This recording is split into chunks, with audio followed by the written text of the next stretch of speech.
drag still... Oh. Good God Almighty! What a maneuver! And here we are. There's a Eunice right out of nowhere. Back we are with the Ivory Wall, part 10, for an explosive 10th part, possibly.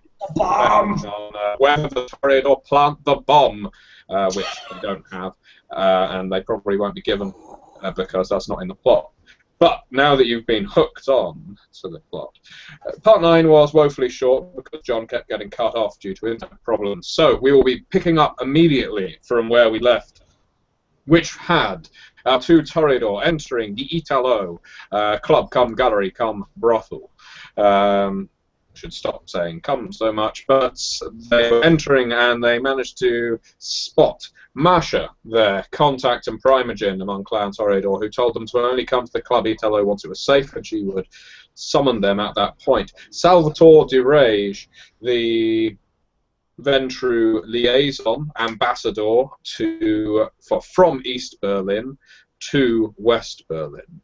And who else was there? Ursula Heiberg was there, the mutilated child of Helga, and therefore sister, by Vitae at least, of Karl Schweitz.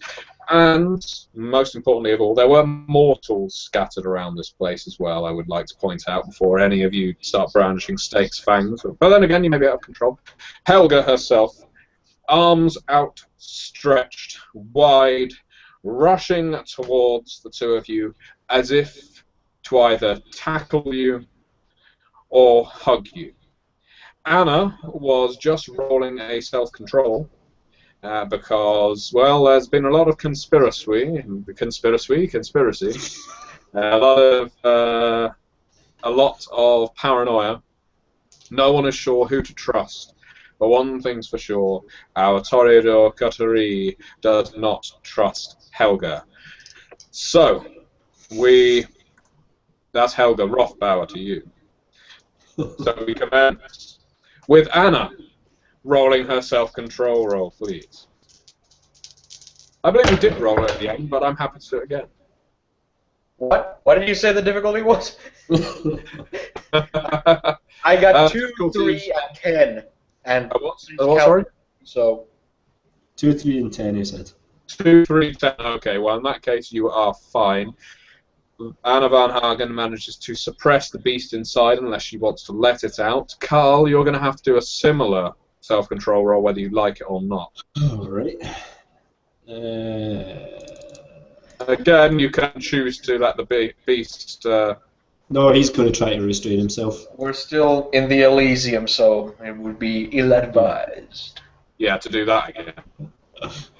I didn't frenzy last time, I just, got covered in water. I've got a 9. Yeah, presumably you find yourself having to clench your fists and your teeth in order to prevent yourself from doing something that you would otherwise choose, well, would prefer not to. As Helga rushes towards you, announces your names, and with her rather impressive body mass, wraps the two of you up in her arms and then steps back, a great wolfish smile on her face. Anna, Carl, I just showed up here, and well, and here you are. How wonderful to see you. Oh, I have not heard from you in so long. I heard that you stopped by, but you did not come in, and now here you are. Oh, what a fortuitous time as well. Because I have such fantastic news for the two of you. But please, let's not celebrate in the lobby. Let's go over to the bar where Masha is. I was just about to ask, do I see Masha there? But Masha was addressing the barman in a somewhat aggressive fashion, but she appears to have stopped now. And she's now looking over at you. In that case, so let's do the roll of the game. Perception and alertness, please. Alright. let's see her.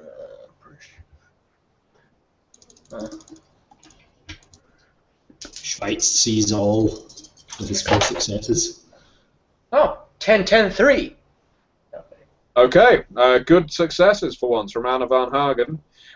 Both of you catch a almost imperceptible look from Masha from over at the bar. She is giving you a look and a slight shake of the head as Helga is walking in that direction as well. But she's looking pointedly at the two of you with a gesture that quite clearly says, I didn't know she would be here. She just showed up. That's what you can read from that. I should have got you to roll empathy, but I'll let you have it. Okay. Carol will reluctantly follow to the bar, thinking that if it all kicks off, probably they should stick close together with Masha at this point. Helga. 3 Bloody Marys, please, Masha. We have something to celebrate, and so fortuitous that these two arrived. Did you invite them here? I just intended on speaking with you privately, what with last night, but oh, how wonderful, how wonderful! She slaps a hand down on the bar. Wonderful! It is wonderful indeed. The drinks get served up. What have you been up to? Did you find the errant party boy? She is positively bouncing from foot to foot for some reason. You don't understand her jollity, but she seems quite overcome.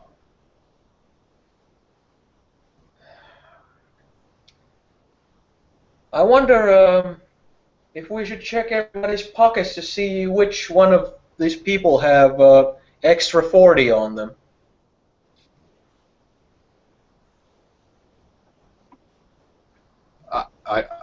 I'm sorry, what? No, it's just if somebody wound up having extra 40 silver pieces like Judas, I guess that would make sense in this situation. I don't know. Hello, Mark. Are you speaking in sounding like a Malkavian, sounding like Reinhard, Anna? Why don't you speak clearly for Auntie Helga? Mm-hmm. You're saying there's a Judas in the Elysium? Salvatore over there, perhaps? An East Berliner?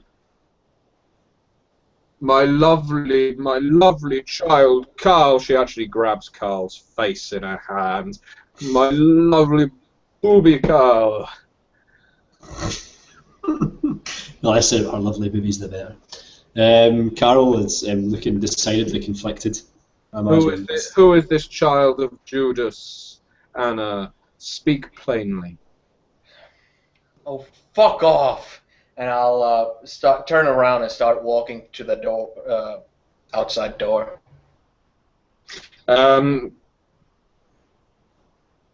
Salvatore picks up on this exclamation and turns to look at all of you with cigarette in hand and eyebrow raised.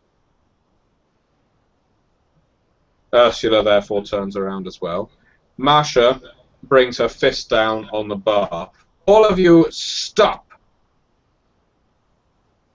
Stop right now with all of this charade. Anna, you are not leaving.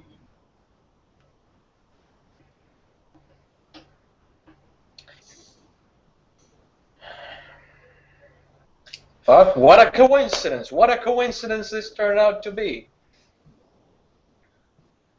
I did not. It's in my best interest these days not to believe in coincidences, as things have escalated the way they have, and things about to escalate the way they are about to. It's a peculiar circumstance we find ourselves in right now, don't we? The music is turned up from the DJ. You think a signal from Masha, and she gestures for you to come over to the bar where where Carl and Helga both are. We will speak together, not over the Italo. I kind of look around everybody and then start to walk toward everybody at the bar, but slowly. You make your way through the dancers who are starting to assemble to the disco beat. Salvatore and Ursula are paying quite close attention to your little congregation at the bar. Helga grabs Carl again on the upper arm. Carl, my darling, why you haven't said a word to me since you arrived? Do you not have a kiss? You changed the staff. Where was everyone?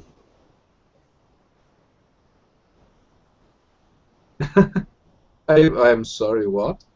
You changed your staff. Where was everyone? Where was that butler with the limp and the maid with the curly hair and the one that smelled faintly of onions and what difference does it make where my staff? Oh, Carl. Why were the Tremere waiting for us in your house? What I think you need is a dose of mummy's love. You've grown awfully fond of your little boy in this short little time after the reaction you had toward him only a little while ago. I wonder if that may have anything to do with you wanting something from him. But sometimes I have to treat my little boy harsh to get him to behave. He embarrassed everyone at the club the other night, just a week ago, and I'm now giving him a bit of pleasure, offering to give him a bit of pleasure. I'm sure you do the same thing for your own boys, Anna. You don't get to bring them up. Her great big grin, her ostentatious grin, is starting to cave. You just say, Tremere, my lovely Carl? Yes. What were they doing in your house? Oh, I had hoped to spare you all of this. You're so young, you do not know the ways of ancilli or elder. It is far more complex than your little fledgling mind should really have to deal with. You should concentrate on your foods and your experimentation. You shouldn't worry about who Mummy is meeting with and why I'm replacing my stuff. I'm going to tell you now that you need to let that go. Just like you let Dieter go, and he looks at her very meaningfully. No, that boy was always a disappointment to me. Anyway, that was nearly a century ago. And here we are. What has Dieter been saying to you, Carl? Do I need to pay him a visit? No. No, he gave me some wine. It was very nice. Yes, well, it was all very good with that. Okay, the grapes tasted old. No, he gave you an old vintage. Well, how very decent of him.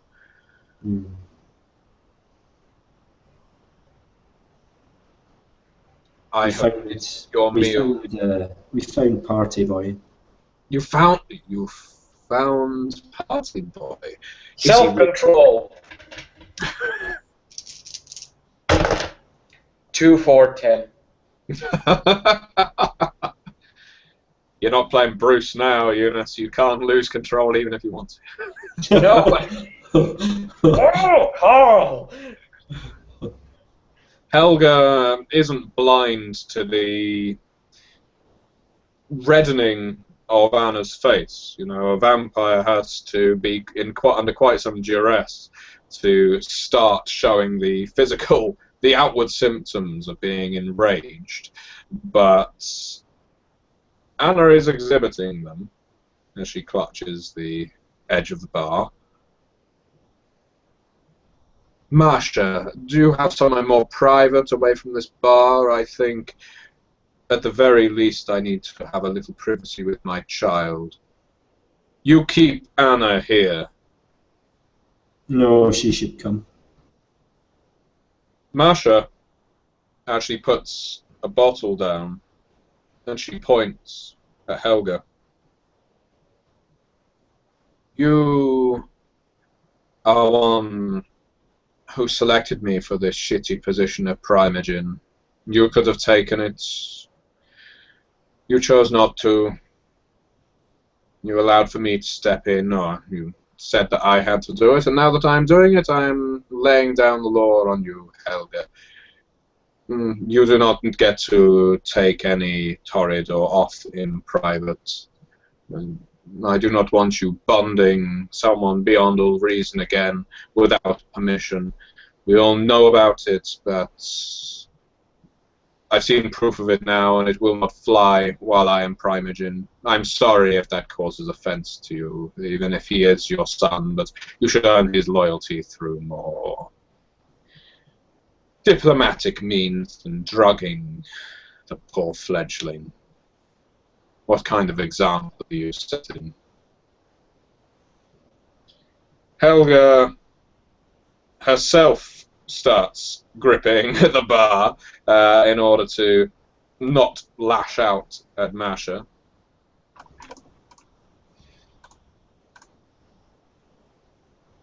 And succeeds. Compose yourself. Rather than going around in circles, then, both of you, childer. Yes, why don't the both of you come around with me into the meat locker? That seems appropriate. No. You don't get to take them into my kitchen. You go upstairs into the gallery. The gallery isn't open. There's a lot of space if you need to strut around and you need to throw your weight about, Helga, which is, after all, quite impressive. You go upstairs to the gallery. You speak there. And, Salvatore, you're to go upstairs. I'll try to break off from the group and go attempt to go very quickly, say very quick words to Salvador, since he is still in the same, room. Yeah, he's not walking up to the bar to go upstairs. He starts crossing the dance floor. He says his apologies to Ursula, starts crossing the dance floor, and you're intercepting him, are you? Yeah. Yeah. I'll. What's this all about, Anna? I'll mask my frustration by basically, as I make eye contact with him, I'll get a very warm smile on my face, and I'll get a little gyration in my hips a little bit, just so I'll be a little bit seductive there. I'll use entrancement on him. I will go in. I will put my hands on his chest, and I will lean in right next to his ear and whisper, so softly that it's hard to make out. I'll whisper to him, smuggle me and my cargo outside to the east, and I'll make it worth your while. Okay. Entrancement. I've got presents bookmarked now in my. He spent a blood point. Yep. Yeah.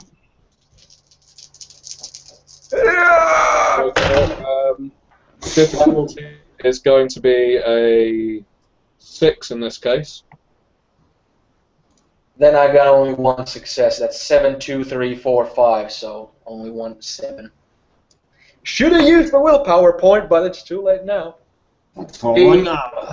He puts his hand just gently on the top of yours as he's fleeting by, and he says, we'll talk about that after all of this. I'm sure I can be quite accommodating. I'll still look him in the eye and just give him a smile, and then I'll just kind of my hands will like slide off of him into this like hanging off of my sides out of frustration. I'm just it's very easily readable on me that I'm slightly pissed off. Has Helga turned her back to go up the stairs? No, she's put her arm out for you to link with her. To lead her up the stairs. Carol's going to go along with it. He wants answers. So you join arms with Helga? Why not? I'll cut it off. You're not sure why Masha has sent Salvatore up there. Maybe as a way of, well, keeping everyone vaguely passive. Maybe she thinks that you wouldn't embarrass yourselves in front of an East Berlin representative or say anything too flagrant in front of him. But in that case, maybe she doesn't know you too well. But either way, Salvatore has ascended. Helga goes up with Carl. And Anna, are you following? Yeah, of course, yeah. The gallery is a dimly lit affair. It hasn't been lit perfectly because there's no guests up here beyond yourselves. It mostly contains the artwork of Olaf, the former Primogen of Clan Toreador in West Berlin. He wasn't by any means an accomplished artist by any stretch. He was a cavalryman, very skilled in swordsmanship, horsemanship, perfectly handsome appearance, and everyone knows that Olaf was embraced for looks alone, but he tried his hand at the art, and as this was once his domain, the Italo, before he passed it on to his child, or rather, before his child inherited it, because he defected to the east, it still contains his art, which is pretty basic at best. Helga gives Carl a kiss on the cheek if he doesn't recoil. No, he's just going to be stolid and stone-faced, but he's going to carry on. He just wants to know what's going on now. He's had enough of all this slinking around. She smiles, thinking, well, at least he allowed that. And she steps back. Salvatore lights up another cigarette. I'll be walking around in the room, just sliding my fingers along, edges of like bookshelves or tables or whatnot, and just all around trying to formulate something in my head to just trying to make like, okay, plan C, okay, plan D, like should I just have Bruno just bust in through the front door or something? Just all these kind of things. Carol sticks with plan A and says to Helga, so what's your big news? Oh, well, I'm so glad you asked, but before I get onto that, you said you had Party Boy. Where is he? That was, after all you had to do to earn my favour, the prince's favour. Now you have it. Now you will have Prince Airman's favour. You do not know how much that counts for. Where is Party Boy?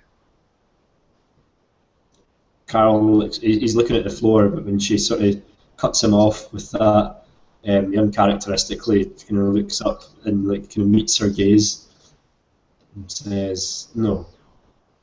What's the big news?"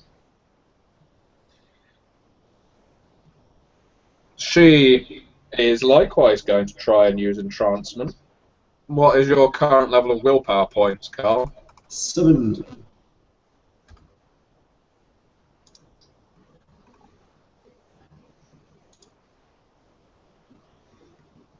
Okay. Well,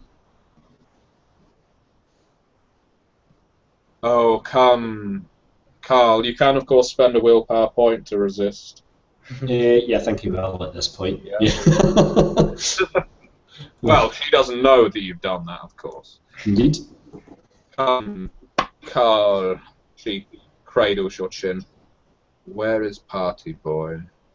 Carol for a moment sort of smiles up at her, and then he like blinks kind of like very forcibly and looks back at her, and is sort of like subservient, smiling, puppy-like face, much like she would remember from the first night, is then replaced again by the stone-faced glare, and he doesn't say anything. It's all he can do to kind of continue staring at her. She much throws your head backwards. Ugh! You are nothing but a disappointment. You do not respond to me? How being in the company of this bitch has changed you. Oh, I should have kept you by my side like a loyal dog. This level of bipolarity makes me wonder if you're the Malkavian here, Helga. Salvatore laughs at that. I would just appreciate knowing what's going on. Party Boy is wanted on my side of the city as well. I'm sure Bridenstine would reward heavily whoever has him. Do any of you have Party Boy? I tried to make eye contact with him and make like that was my point. Well, that's how good I on was going Carl, to make it worth your while. While you're making eyes at your friend Salvador, Carl sort of like glares back from having his head pushed away, and eventually rises to his feet very slowly and says, "No, no, no, no, no. What's your news, Helga?"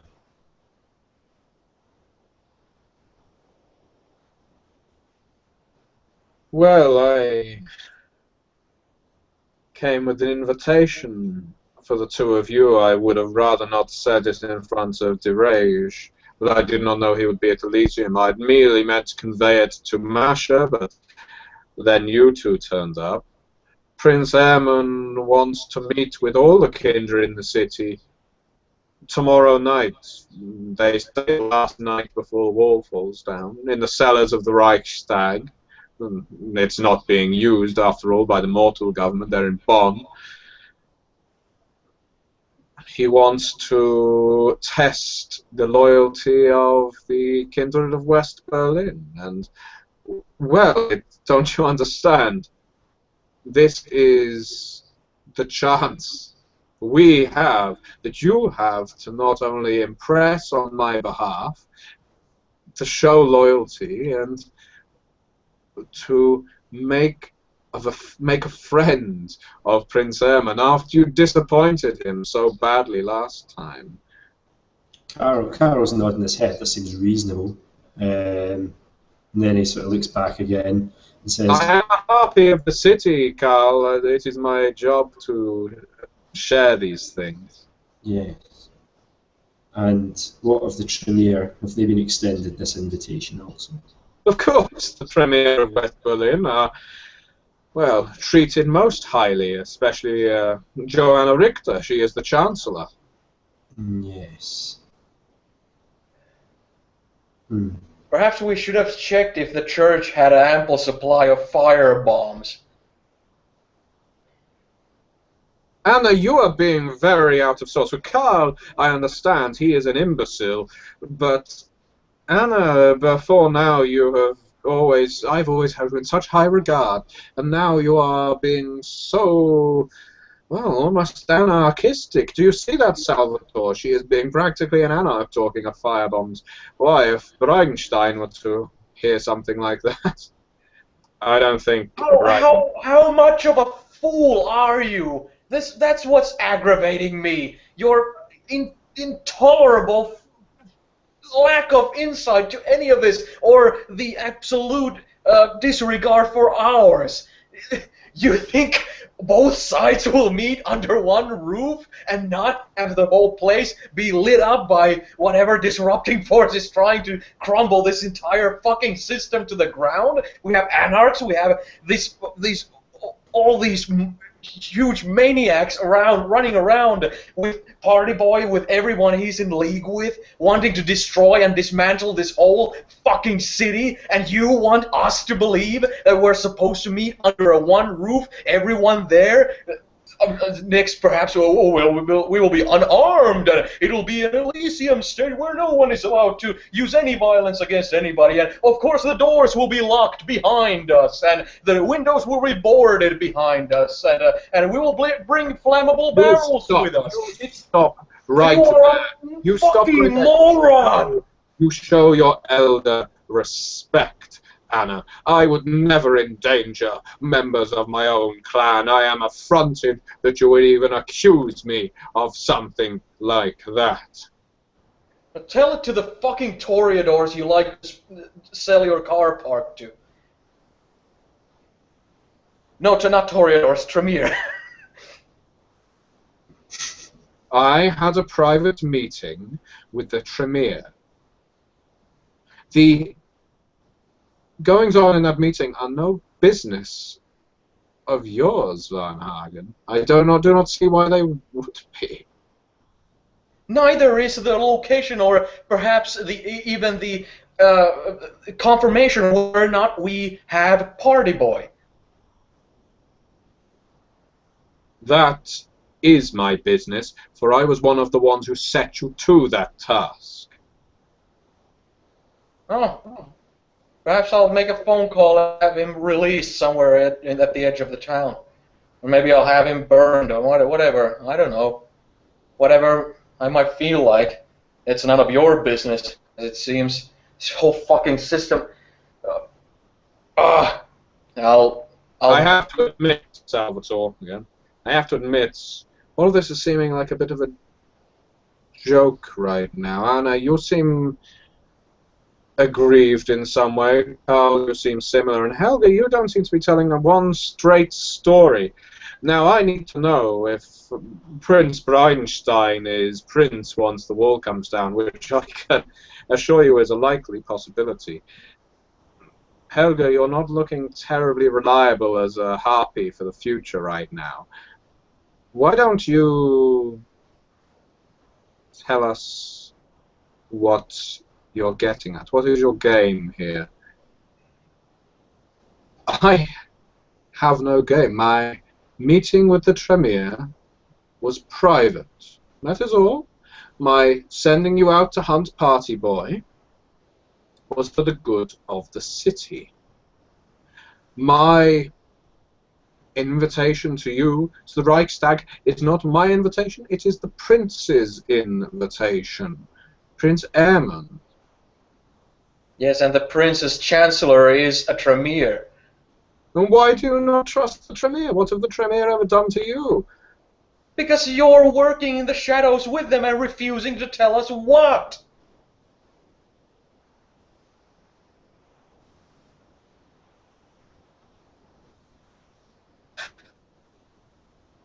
Are you aware of the Prince of Hamburg? No, of course not. You're not. You live in a little bubble, Anna Van Hagen.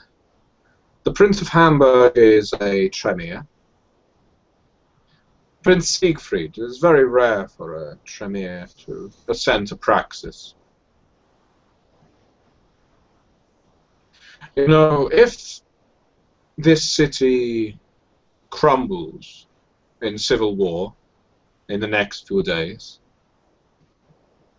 the Camarilla at large, not the Camarilla of Berlin, the Camarilla of Germany, they see Siegfried as a stable prince. They see him as loyal to the Camarilla. I know this. I've been harpy of this city for more years than I can care to remember. And I know what they're saying is true. Siegfried is reliable. He is not prone to civil conflict. He is not a dictator like Breitenstein. He is not a democrat like Ehrman. They suppose that should this city fall to civil war, then Siegfried of Hamburg would expand his praxis to encompass Hamburg and Berlin. My meetings with the Tremere have merely been in place to assure that should that come to pass, as representative of my clan, I need to ensure that should that come to pass, that the Toreador of Berlin will remain safe. That is all. That is all it was. Like perception by empathy, if you like. Yeah, why not?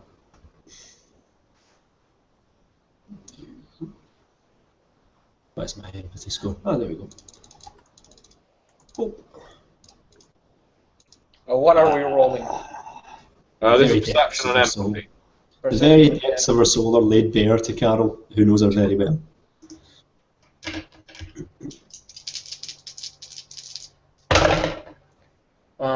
10, 10, 6, 4.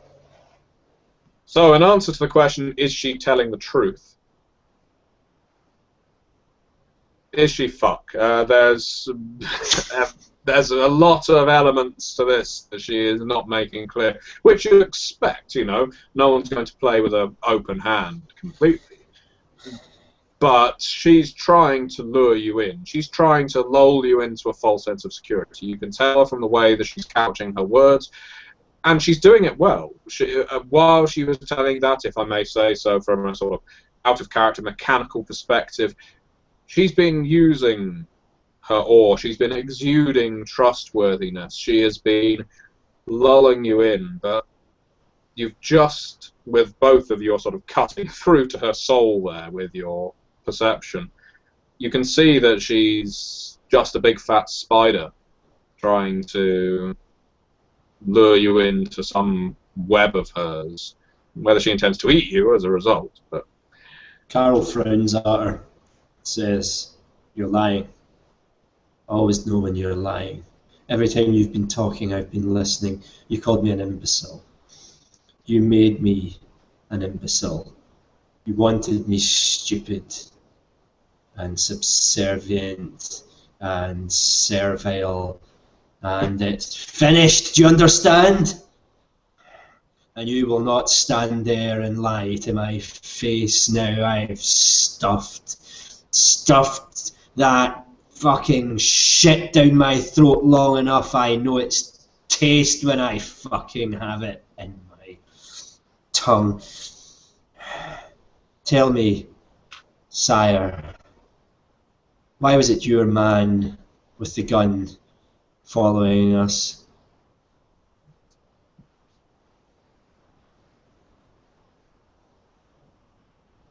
I do not know what you mean. You are no child of mine, you are bastard, you are offspring, you are caitiff, you are not even Toreador. You are nothing. Nothing to me. Yep, here it comes. Okay.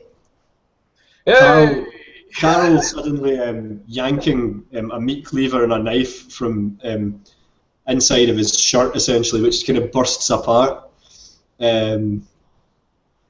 Essentially screams, "Deceiver!" and launches himself at her. And starts milling at her with blades and teeth and whatever else he can throw at her face. I'm guessing this wasn't Anna's plan B, C, D. It's closer to Z. Damn, is there a possibility to try and intervene? Plan Omega. Yeah, I will.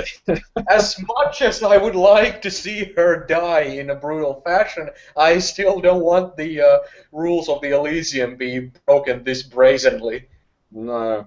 Okay, well, I will allow, as Carl is flying out of control at a surprised Helga, who has never been attacked by one of her childer before, because she usually has them on such a tight lead.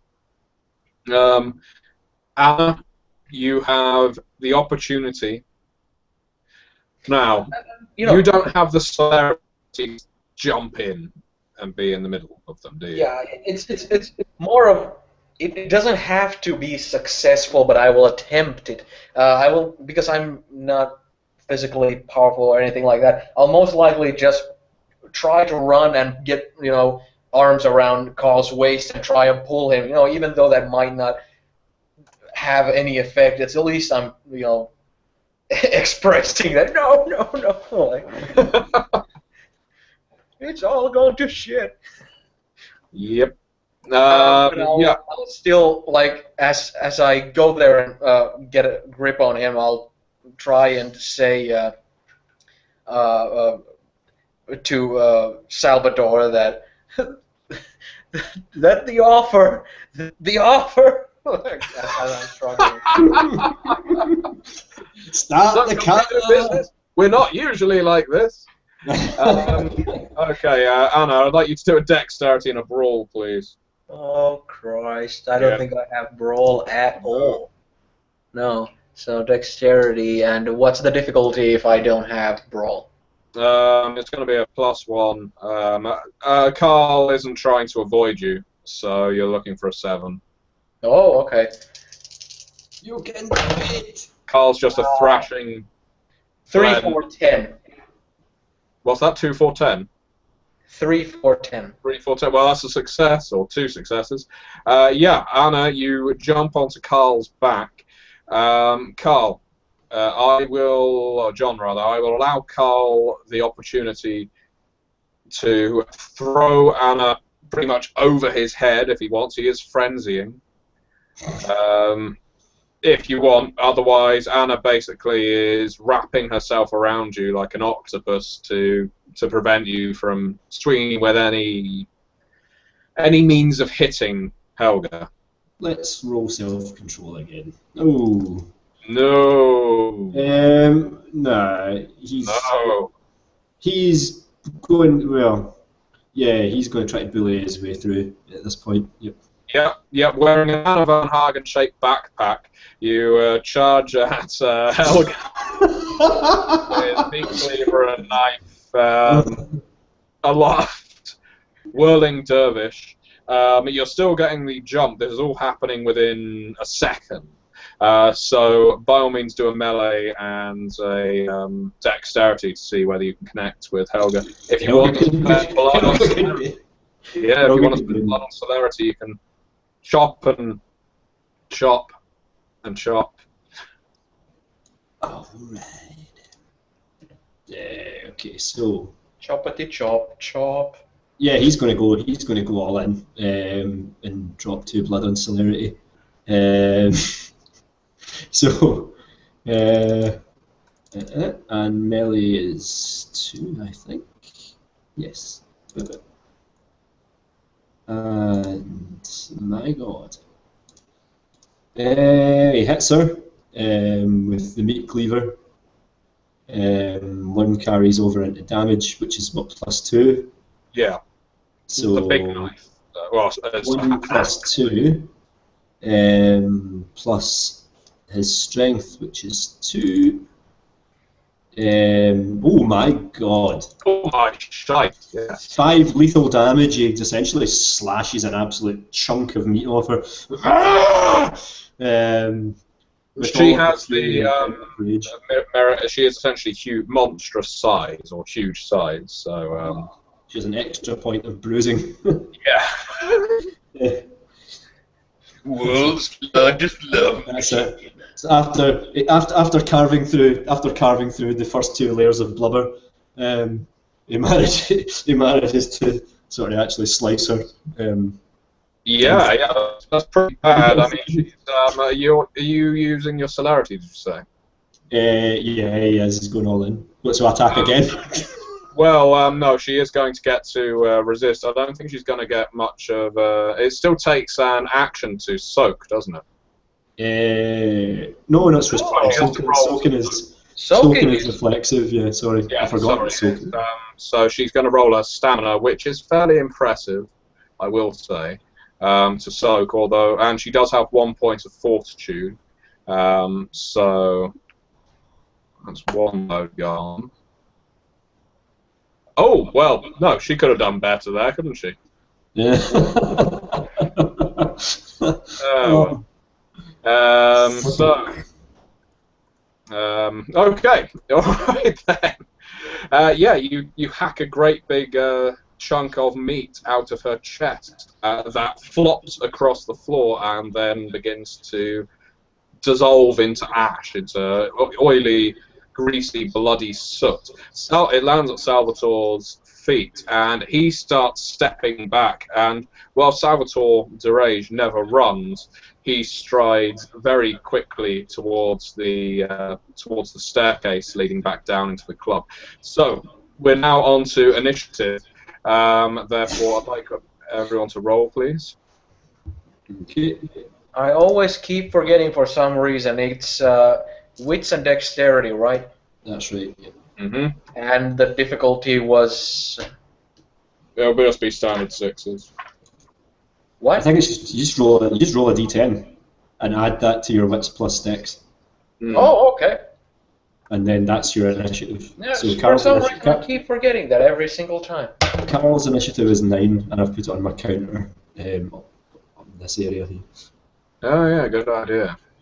I You don't have a counter.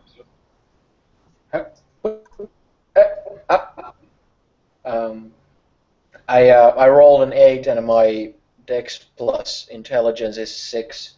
So Dex plus wits. what? Dex plus wits. Yeah, dex plus wits is 6, and I rolled an 8. So 14. Okay. 6 So plus you're on a 8. 14. So you will what declare last and act first. Yeah. But I get 2 celerity turns before that's happening.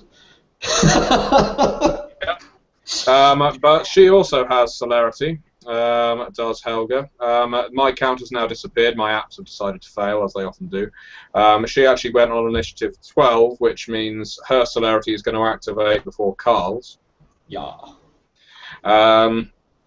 And she doesn't actually have a weapon in hand. As he is pretty much wailing on her as she's falling to the ground, she's going to use her body weight against him and try biting him. She is something of a cannibal. So she's going to need to try and grapple first. Remember our dice pool penalty as well.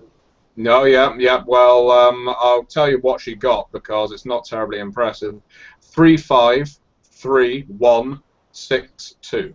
So she flails at you like a crazy lady on her first action, and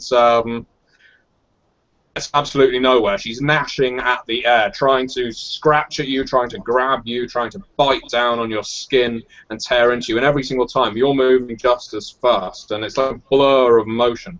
These two bodies that are just flickering in and out of sight, trying to lash at each other and finding no success. Her second celerity action,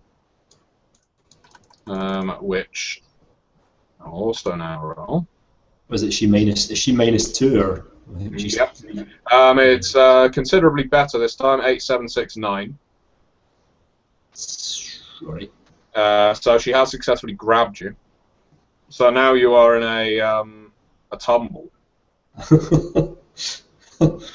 Okay. Well, there's only one thing I can do now, and that is bite straight back. Since we're grappling. So I'm going to go for the chomp. Okay. Let me. So that's what. Is that Dex Brawl? I take it. I believe it is Dex plus Brawl to connect with the teeth. Yeah. Difficulty is higher though.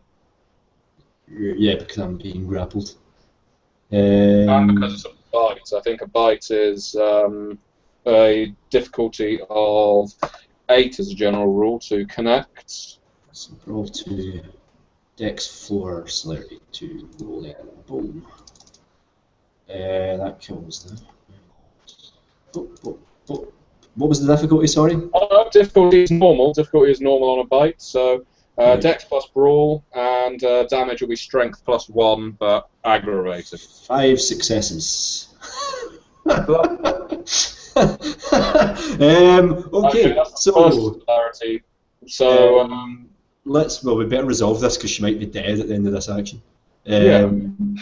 So that's 4 for damage, 4 plus 1 plus strength, which is 2, I think. Yes. 7. Given how piss poor her soak roll was last time, yeah, you could actually do some very serious damage to her. She can only roll her fortitude to soak a bite, so. Yeah. Carol gets. The 10s multiply in a damage roll? Damage, no, they're straight I didn't think so. successes. Yep, so 3 successes, so 3 health levels of aggravated damage before soak. So. Yeah, I'll just note that. She's not doing too well. Where have you bitten her? Just whatever's closest to his mouth. You've bitten her right on the face, basically. You are pretty much, your mouth is partway through her upper lip and partway through her nose. So you're sort of clamping down on her like that. Let's just have it so that before he does it, like she kind of pins him down, and he says, "Mother's milk!" Just jams his teeth into her face. Okay, well, if you're happy that she's pinned you down because she grappled you successfully, although she didn't have another action which to attack, although, well, she does now, because normal initiative starts. Actually, no, I'm still not taking my second action. I've still not taken my second celerity action. She's fucked. Oh, Jesus. Tasty Helga. Alright, go for it. So, He lets out a high-pitched keening noise. alright. And Carol connects again. This time 3 carry over plus 1 plus strength, which is 2, so 6 dice. That's good night, Vienna. By the way, I'm just curious because I got the highest initiative. This is all happening right now, and I'm still waiting for it. This is all celerity actions. This happened in celerity actions at the end of the previous turn before we rolled initiative. Oh, okay. So you would act first at the beginning of the next turn. Yeah. You've ripped her head off at this point. Yeah. Now you've not been saying you're draining her. You are literally just biting through her. Yeah, pretty much. Yeah. He's not trying to diabolise her or anything. He's just he's frenzied. He's not thinking that far ahead. Yeah. So what, Anna, you see, because you were able to successfully jump on him, and as Helga tackled him and toppled him to the ground with you underneath, you've had a close-up view of this. You know, you are right in the face of him. Well, you're right to the side of his face, right in the face of Helga as he chews his way through it. And she tries to extricate herself from that, and every time she tries to lean back, he just somehow snaps forward again, like a rat grabbing meat from a trap. And each time she lets out a wail, and his teeth just in a blur, his face is just biting through hers for a split second. Anna is able to see Helga look at her most mortal and frail as blood begins to actually run from her face. She has lost all fortitude, she's lost all control. She is at that cusp between unlife, life, death. The vitae just starts pulsing out, and with a last crunch, she just lets out a scream and begins to turn into the biggest piece of, well, biggest patch of oily soot that you have ever seen, coating the both of you entirely in rich vitae and showering the gallery with her remains. It's I was actually kind of expecting that, since there's no way I could actually restrain Carl, who's frenzying. I was more or less, as soon as it like flies out of control, I would have just given up. And as my action immediately, like, even if I could, even before all of this celerity madness took place, before I saw Helga actually die, I would have, as soon as I would have recognized that this is out of hand, there's no turning back from this, I would have ran to Salvador to grab him by the collars of his shirt or the sides of his jacket or something, and I would just say to him, "Please, please, I have Party Boy in the trunk of my car. Let's go and give him to your prince and warn him of all this, and please, please, please, please." Sorry, Salvatore looks, well, is alarmed by all of this. Just to explain the scene then, because you leapt on Carl, you successfully tackled him. Helga then bowled him over. What I'll say then, for Anna, is that you managed to pull yourself off Carl before he ended up crushed beneath Helga's mass. Seeing Salvatore walking away at speed across the gallery, you sprinted up to him, and that's where you grabbed him by the lapels. Both of you will have heard the scream at that point, and then the explosion of Helga detonating a mixture of oil and blood all over Carl, all over the gallery. Salvatore is looking that direction, then looks back at you.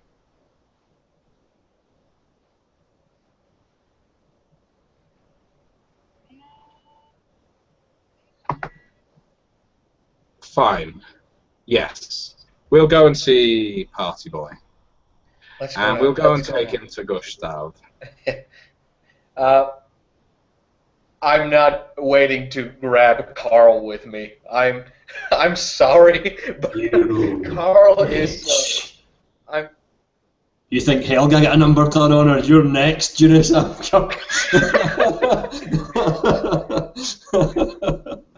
No, Carl's probably just lolling as he starts recovering from frenzy. He probably doesn't even know what he's doing right now. Carl, you're licking up the remains of blood and Helga that are on the carpet right now.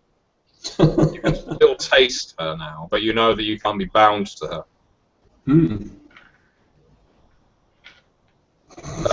Salvatore and Anna, you head down the staircase at speed. Masha is stood at the bottom. She's looking up at both of you. I heard a scream. What's going on? It's all fucked up. It's all fucked up there. I won't try to elaborate. I'll just try to get out of the door as soon as possible. She doesn't stand in your way. You and Salvatore go by. You see her heading up.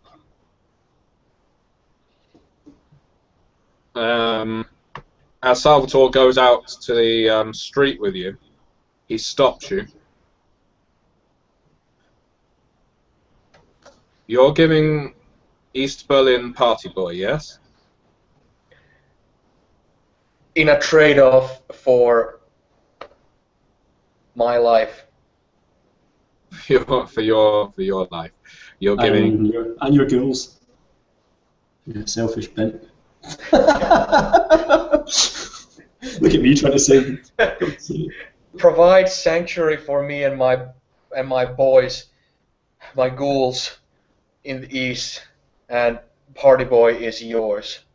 Gustav. He will be yours to give to your prince if you wish. I can vouch for you. I cannot vouch for your ghouls. Gustav isn't a big fan of mortals knowing about us. But I will put in a good word for them. I can assure you of your safety. Deliverance of Party Boy, then there is no equivocation. You will find... Yes. Rosa Rothschild will speak for you as well, I'm sure. I know she is still somewhere in the West. I was due to return with her tonight. I'll take his hand between my hands and I'll just like kiss them for relief. You are your clanmate up there? He just destroyed someone in Elysium. That's why I ask for sanctuary for myself, not for the two of us. Take me to Party Boy. I may have an even better proposal. We did take him to the trunk of the car, right? Yeah, and you just pulled up around the back of the club, basically. Yeah. It was in Rosa's Ghoul's car, in fact. Oh yeah. I'll take him by the hand and I'll lead him there with great haste. Both Bruno and Jerry stood beside the car, both having a cigarette. They're leaning there, and as they see you approaching, they both stand up to attention as if the sergeant's just walked out.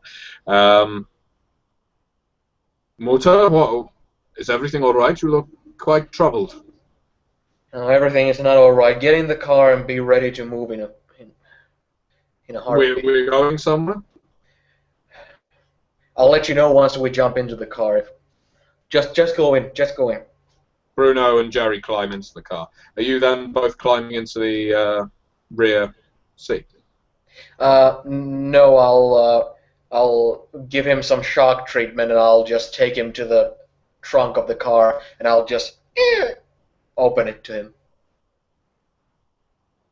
I'm glad you did that. I wouldn't have got in a car with you had I not known that the...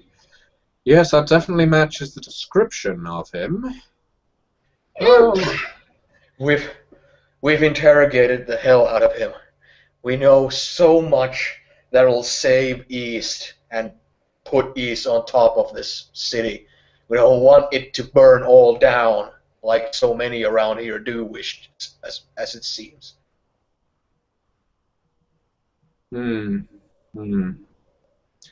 Yes. Well, never let it be said that Salvatore de Rage is not an altruistic kindred. I am not my sire's child in a lot of ways.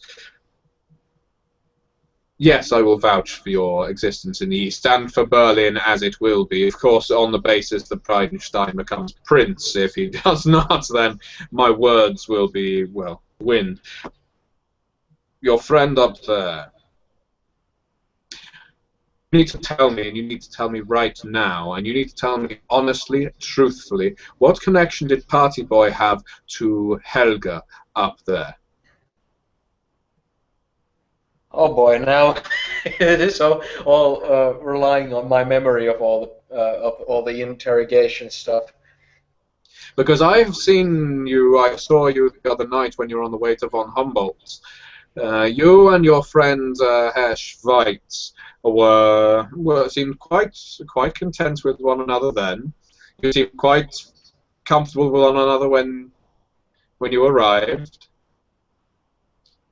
Now, I understand the desire to hang someone out to dry when they have embarrassed themselves, especially in Elysium. But I'm putting this to you right now, Anna Van Hagen. I'm putting this to you plainly, clearly, and with only us two being able to hear those two retainers inside the car. And you need to listen to me. I can save your friend if you can prove to me, or if you can assure me on your word, that Helga Rothbauer was in some way responsible for the actions of Party Boy. Helga, Helga was in league with the which city did she say the other prince was from? Hamburg.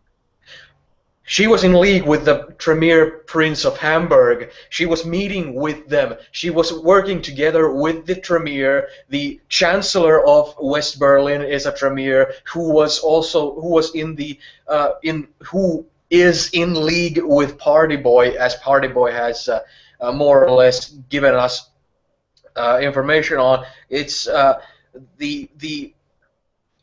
she was working with them. She had backdoor meetings with the Tremere in her place. She sent a car after us to apprehend us while we were getting here. She was miraculously here waiting for us. Party Boy has admitted that he is working for these people, trying to make this whole city crumble down so they can take over once this city has been crumbled down by its own weight. And Helga just admitted that she has been working with the Hamburgian prince to work it out that he can expand his territory over Berlin once Berliners destroy themselves under their own weight once the wall comes down. This is all a freaking conspiracy with her trying to save her own bloated ass by kissing the feet of the Tremere of Hamburg, so that once this inevitability of this whole place coming down would happen, she would be on the side of the people who are winning. And this whole the Prince of the West sent out an invitation for everyone to meet under one roof. You would have to be an absolute lobotomized moron not to see it as a trap, when there's everyone around us is conspiring to destroy this whole damn system itself.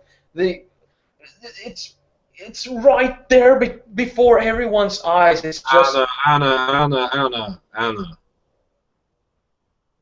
I'm not from here. I'm not from West Berlin. I'm from Rome initially. But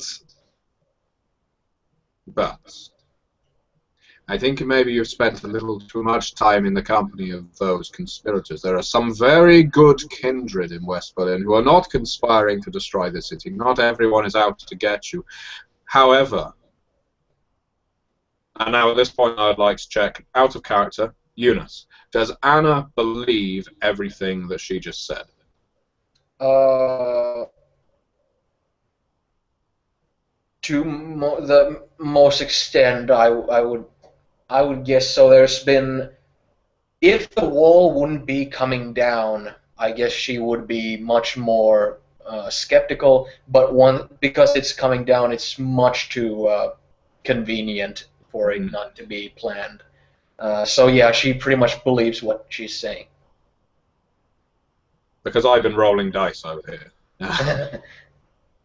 I believe you. I will vouch for you to my sire, my prince. And I will vouch for Helga being a snake in the grass. Now, whatever comes of Berlin, Helga Rothbauer will have died a traitor to the Camarilla. You understand that? Not to Prince Erman, not to Prince Bridenstine, not to the Tremere. The way we will describe this to everyone is that she was a traitor to the Camarilla. We do not know what the Tremere's... We suspect the Tremere's game here. We can suspect that they are in league with the court of Hamburg. But pin a Tremere down and interrogate them? I do not see that happening. Not just yet. The story that I will tell to Bridenstine is that Party Boy, along with Helga, were acting to destabilize this city so that an outside party could come in and set up praxis. They were traitors to the Camarilla. We cannot be seen to be attacking the West, attacking the East, attacking the Tremere, because we do not know the way the chips will fall in a few nights' time. You understand? I understand.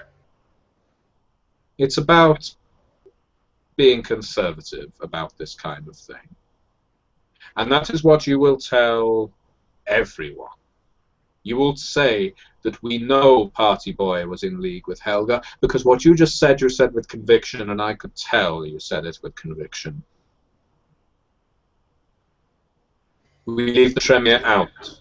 The only person you mentioned the Tremere to, I suppose, aside from Karl, was who, Helga? Or does Masha know? Masha, can I do an intelligence or wits roll or something to figure out if I say that that Masha knows that she's in danger? Yeah.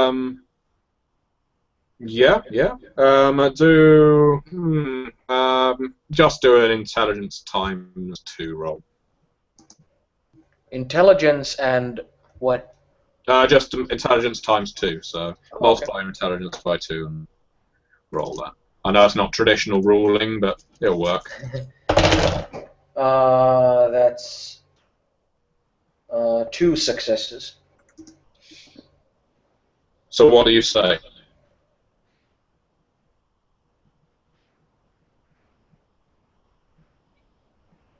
Only we knew. Only we know. Fine. It's best to keep a little conspiracy between as few people as possible. I will go to East Berlin and I will take Party Boy, and you have my word. You have my word. As a Ventru,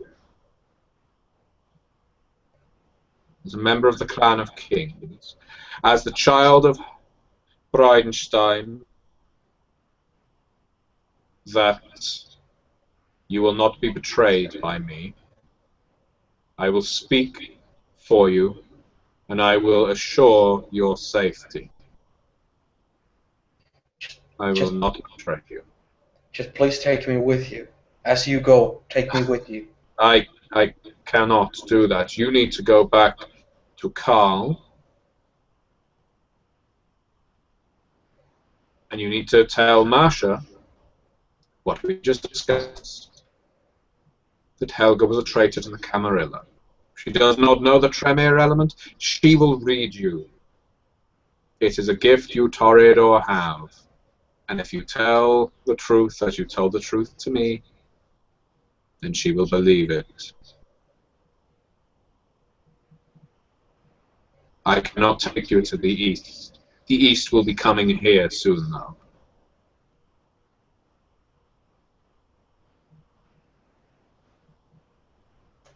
You will have to trust me on this, Anna.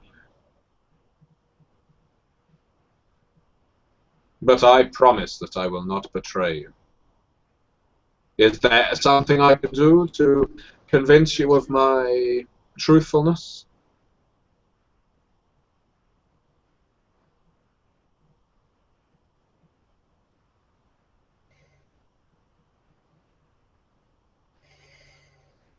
I could take your boy there, the driver. No, you won't.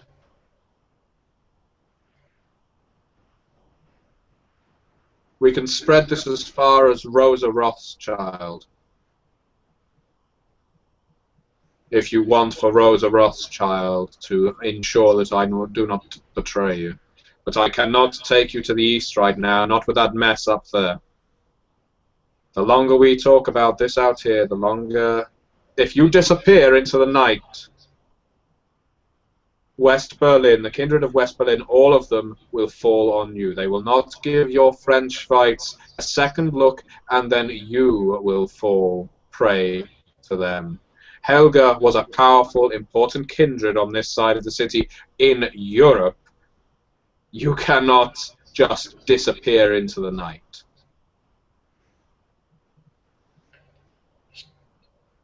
You will be compounding guilt. Just take that piece of shit out of my sight, Bruno. Please. I'll go and I'll wobble away from him, and I'll wobble to the steps of the back door of the club or something like that, and I'll just fall down with all my weight, and I'll just lean on my elbows with my head on my hands, and I'll just be crushed. It's all fucked. Salvatore looks over at you once before getting in the car with Jerry. So you're not sending Bruno with him? No, I. He looks over at you. Anna, you look like you've been rendered powerless, but I assure you that as of this moment, you have more power in your hands than you have ever held. It will become clear, I promise you.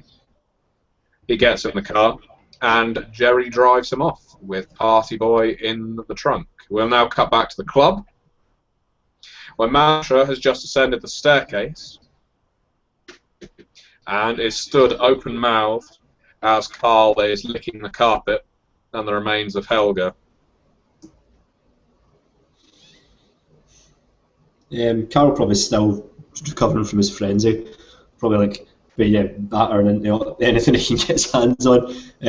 When he detects Masha approaching him, he'll probably a snarling dog kind of look up with that look of the beast still on his face, and when he probably she'll stumble back a bit, and he kind of begins to sort of recognise her as he comes back to himself, and that rage will drain off of his face as quickly as his sire's face drained.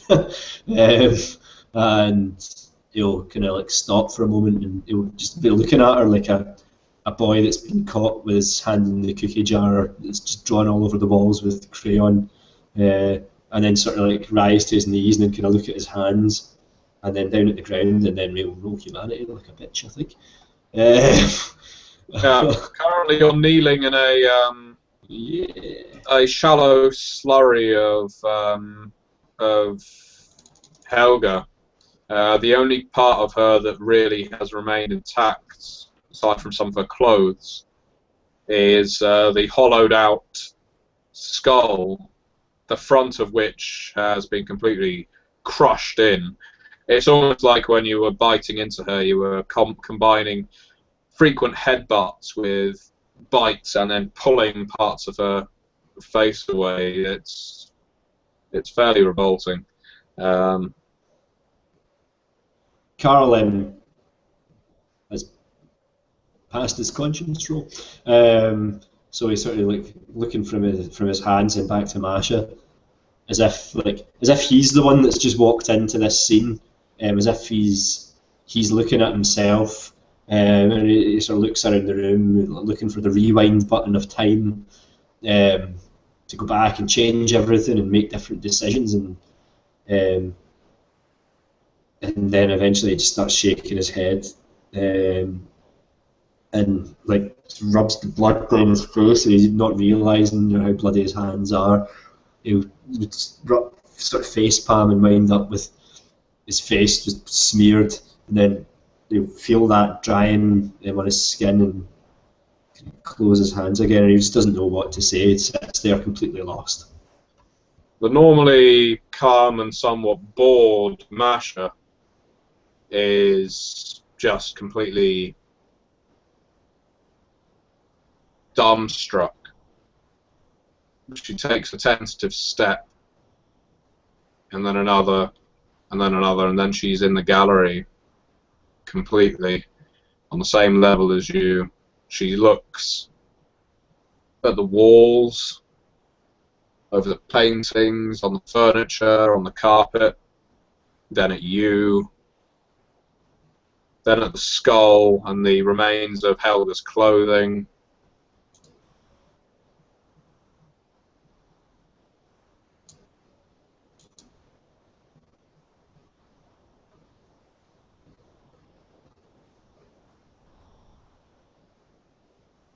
I am not going to ask, what have you done? For that is fairly clear. You know, it is a great sin among our kind and a breaking of the traditions that we are meant to hold dear, to end a life without permission of one's prince, or failing that, their sire. Somehow I doubt that Helga gave you permission to do this to her. Carl sits there staring at the goo. He whispers out of his ever-closing throat, "She betrayed us all."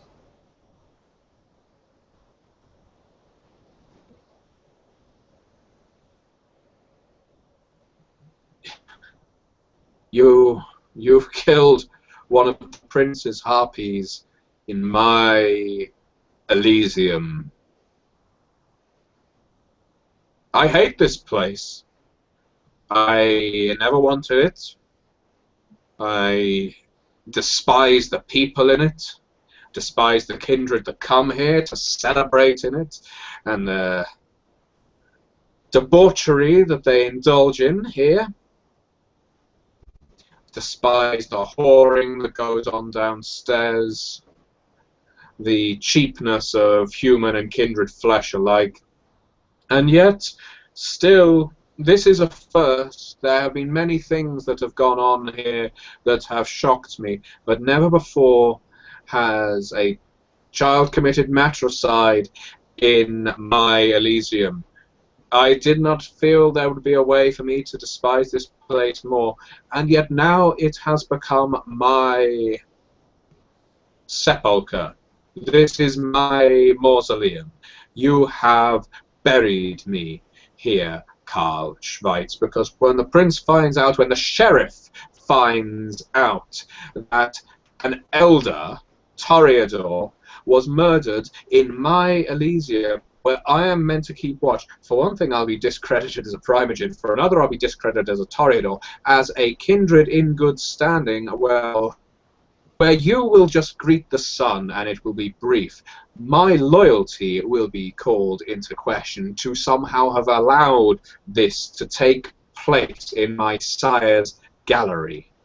Carl starts laughing.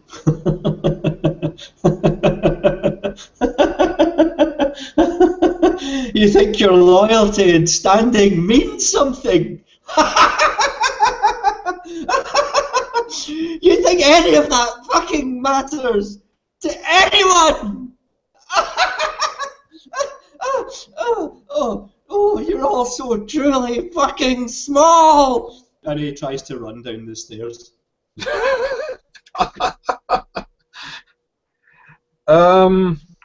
She's going to attempt to grab you. Well, first she's going to roll self-control, because Masha doesn't like being laughed at. Suicide fights. Yeah, with that many tens, she has succeeded. She remains completely cool and with more celerity than Helga had.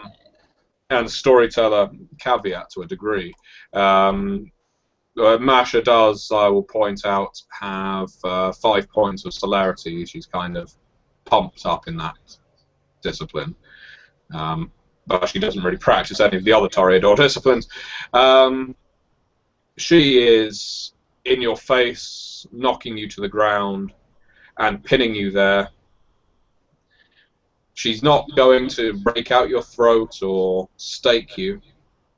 I don't think Carol cares at this point. He kind of carries on. He's completely delirious. I'm quite happy for Carl to pick up a derangement once all of this is done, by the way.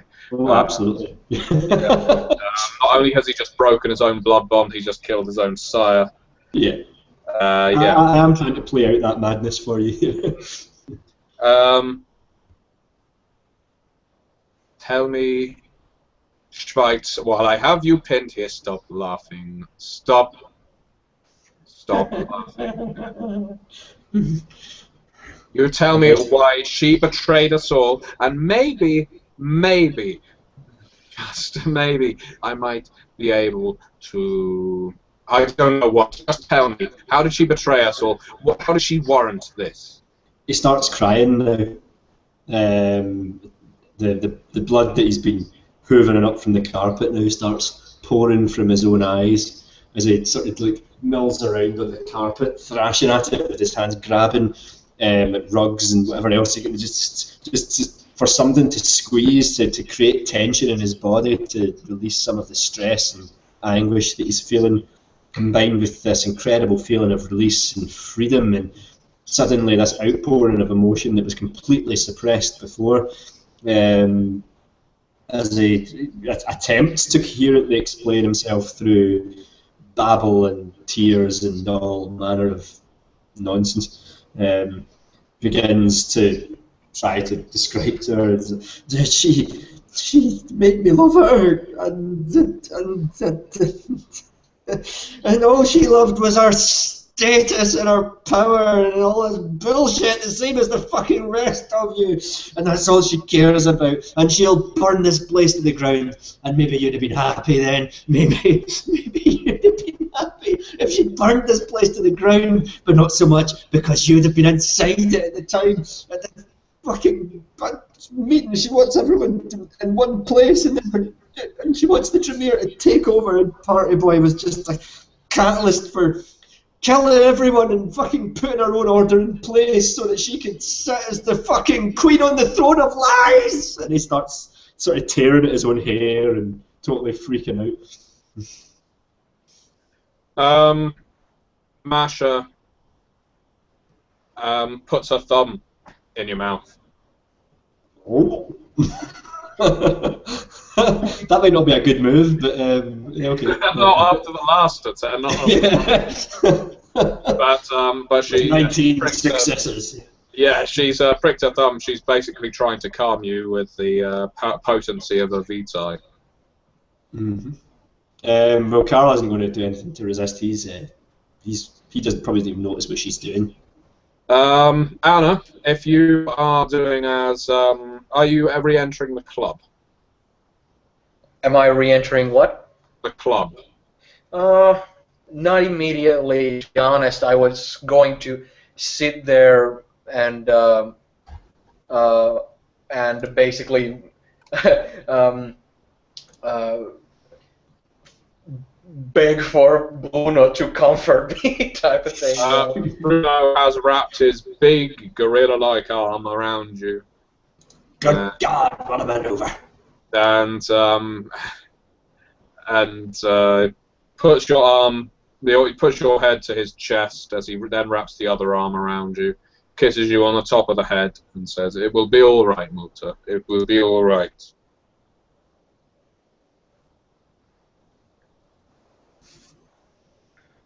That Italian seems trustworthy. Well, many things, dear Bruno, seem like one thing and turn out to be quite the other in these nights. You still have us, Mutter? That is just about the only thing I can count on. We're not going anywhere, Mutter. You know we all love you.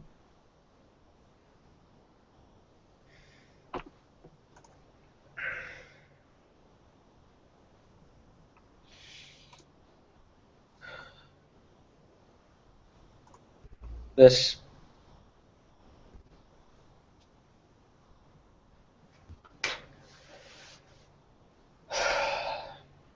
has turned out quite quite differently from the way I wanted it to.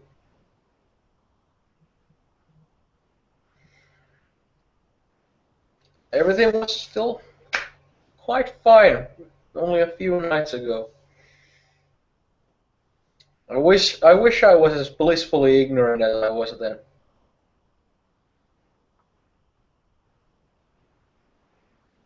Mutter, you have delivered the cackling idiots to someone who will make things better, yes? Things will be better. They will be better in a few nights. And if they are not, I have family in Copenhagen. I am half Danish. I don't think I've ever told you. We can stay with them in Denmark until things blow over. I will say that you are my tutor at university. Oh, you're so adorable. Precious Bruno. I'll tuck his chin with my hand. I'll just everything will be good in a few nights, but the few nights before are going to be a stride through hell.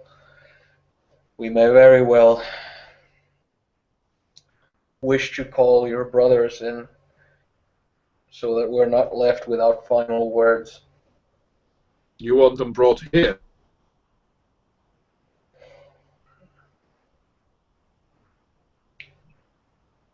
I don't know. I don't know. I don't know. I will make the decisions for us, Mutter. It will be all right. You can trust me. I will not let you down. You never do. He gives you one last squeeze. Then he gets up and heads in the direction of a public telephone box. Yeah, I'm left sitting there. I'm not gonna go in because I have no idea. Firstly, what to tell the people inside, nor how to gather the guts and the strength to face them. Not face them as in, face me, but I can't. No, I understand. I don't know what to say to them. I can't. I don't. I'm afraid I won't be able to maintain my composure while in their presence. Surprisingly, when I said this game would be explosive, I didn't imagine it would be Helga exploding. Mr. Chris! Surprisingly, when I built Carl Schweitz, I never thought he'd successfully kill him. I like vampire combat when it's brief and brutal. Yeah. So meanwhile, on the top floor of the club, Masha has just extracted her thumb from Schweitz's mouth, climbs off of him almost like a lover might, and holds out her hand to him to pull him up to his feet. And, if I may say so, to even the addled Schweitz, it may occur to Schweitz that Masha has never been anything but decent to you, where your sire has abused you since the day that she embraced you. Now that may well be a feeling that you are feeling at this point. Yeah, he sort of looks apologetic and ashamed, and he extends his hand and very delicately kind of takes hers. He doesn't really need our help to get up here. He's perfectly fit and healthy. he just sort of almost does a symbolic gesture, takes her hand as he stands, so he's not really pulling himself up using the hand. And then he sort of stands there with his head bowed, looking down at the ground.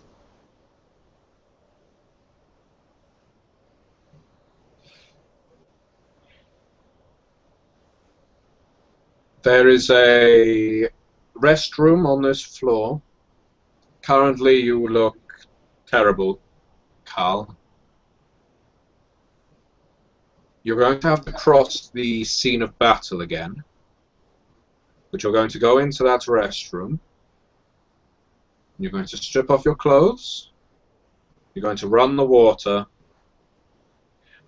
and you're going to use all the paper towels in there to make yourself less horrific.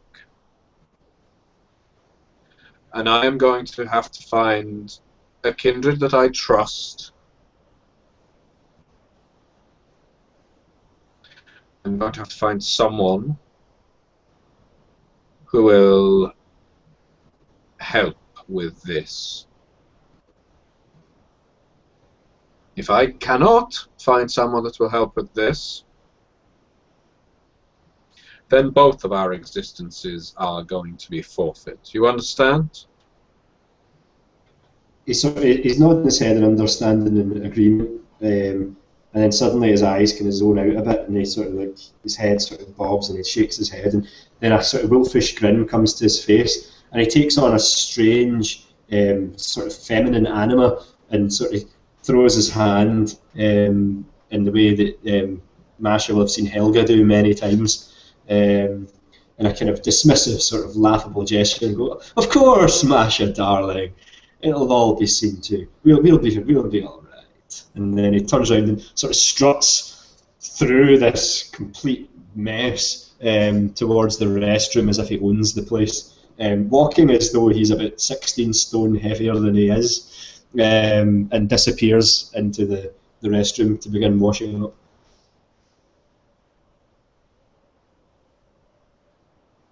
Masha, for her part, a bit bloody herself.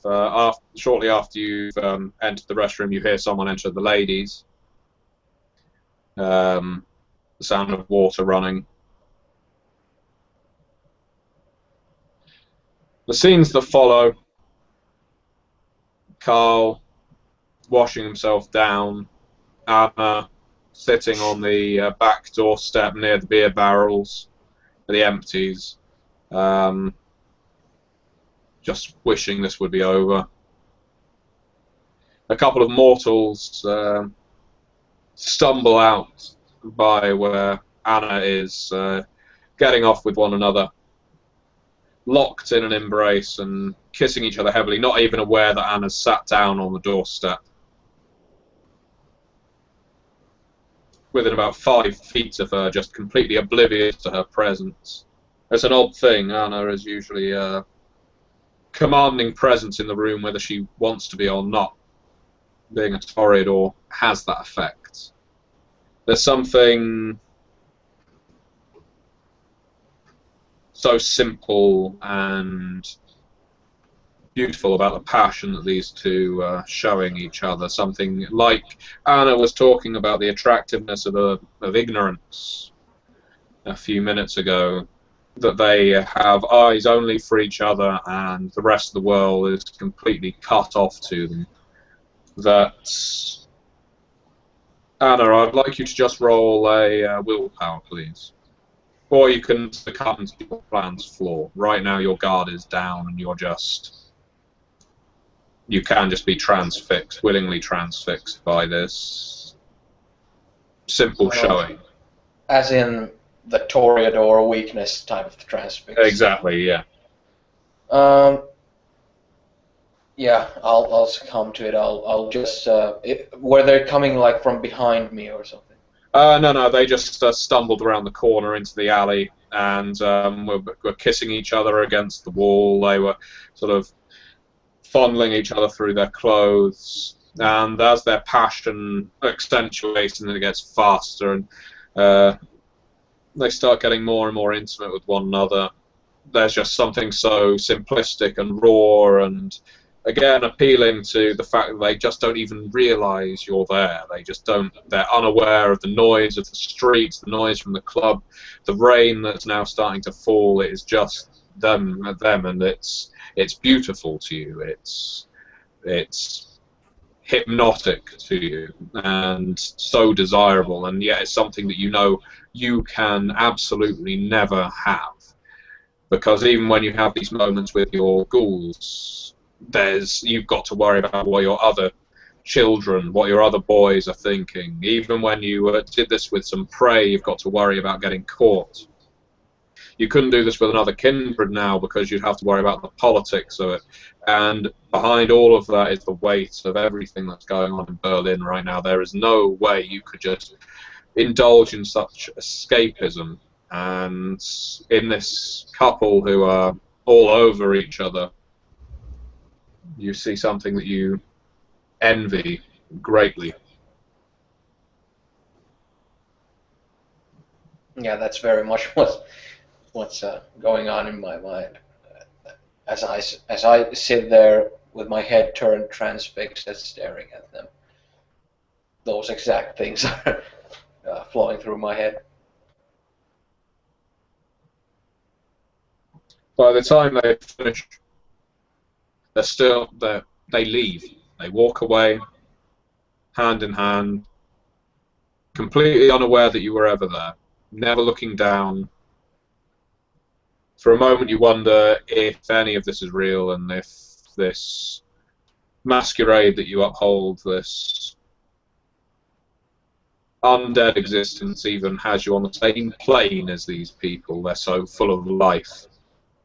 Whether even if you stood right in front of them, they would stop to pay you any attention at all.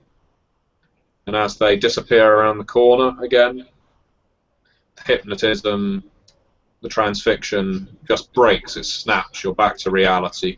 The rain that's been falling on you has grown heavy, your clothes are now getting sodden. You didn't even realise it, that you were getting that damp.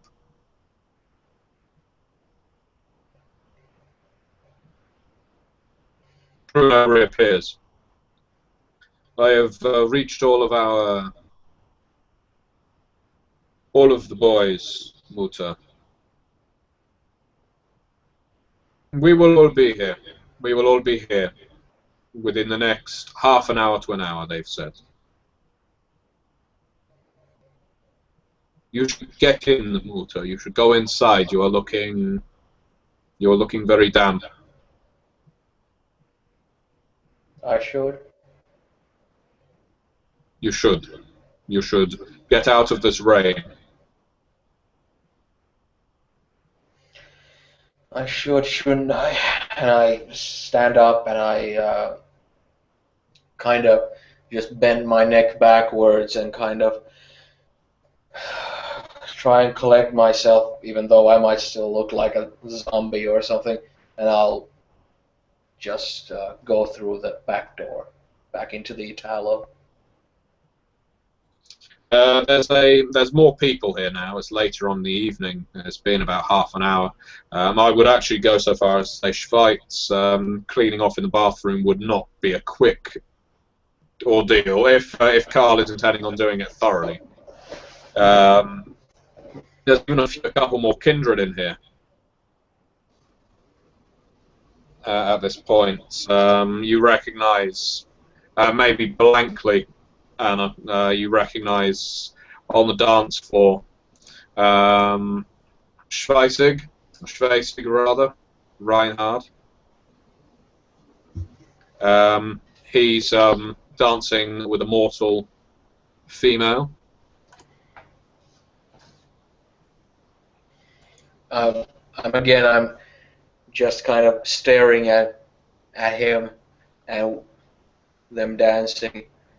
And I'm kind of, after a while of just staring at him, I'll like lazily and with like as if my head was made of lead, I'll just heavily turn it to look around everywhere else as well. You recognise a figure you've not seen in Elysium for quite some time. Otto. the Bruja Primogen, known quite often as the Survivor, a kindred who cares quite heavily for the kind and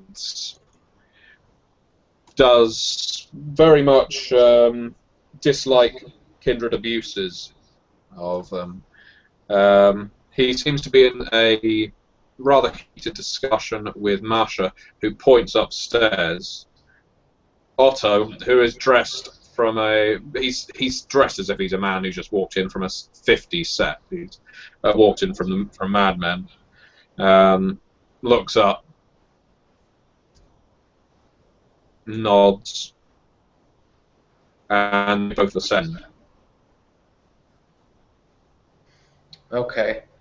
I kind of come back to the sense that I can't let anybody see me be this out of it. And I try my best to act as if I am in my normal frame of mind type of thing. Could you do a performance and a charisma, please? Yeah.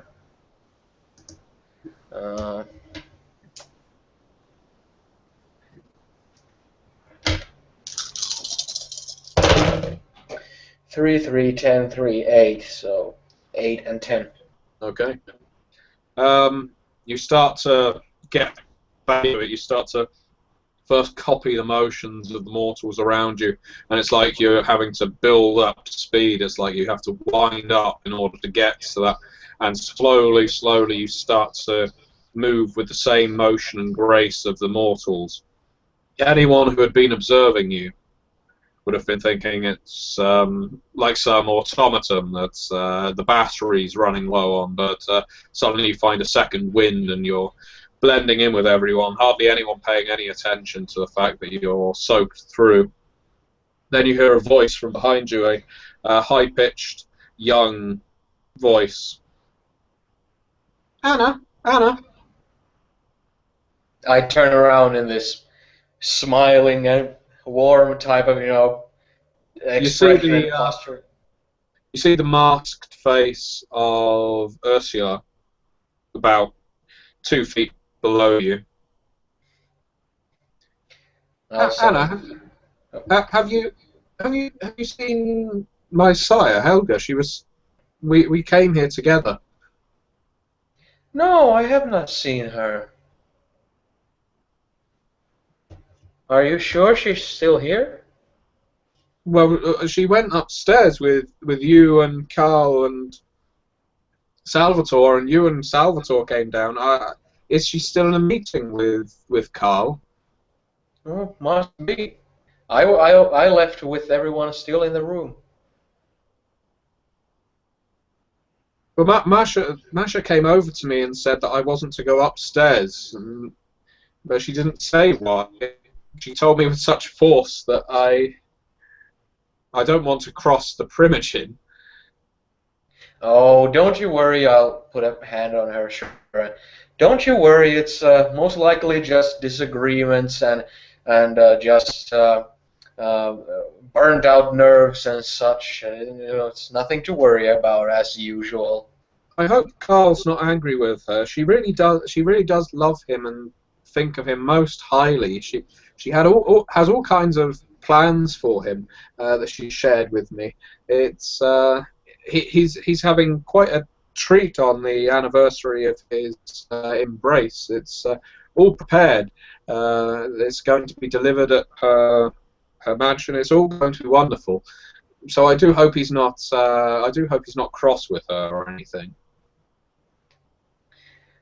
Oh well, and even if he would be, those are just mild surface wounds that always heal quickly. Family is family, and nothing too lasting or serious can possibly happen between family in these nights. Well, I don't want to hang around here much longer. There's too many mortals around. They're looking at me strangely, which is probably because she looks like a little girl with a face, a sort of Phantom of the Opera style mask on. I'm going to go out and get a taxi back to my haven, my haven with my sire. If you could tell Helga that's where I've gone, I'd be much obliged, Anna. Okay, I will do that for you, sweetheart. I'll smile warmly at her. She slopes off. Kyle, you've emerged from the restroom around the same time that Masha and Otto have arrived. Otto says, "My God!" as he sees the wreckage of Helga. He points over at Carl. "You did this?" Carl doesn't say anything, he just looks down at the floor. Otto smiles, puts a hand out, and strides towards you, grabbing your hand and gives your arm a firm shake, clapping your hand with his other one, like a salesman sealing a deal. And shakes his head. When Masha gave me some convoluted story over the phone, you've done all of us a great service. No one can know, but you've done. She was a monster. Do not feel like you are one for putting her out of our misery.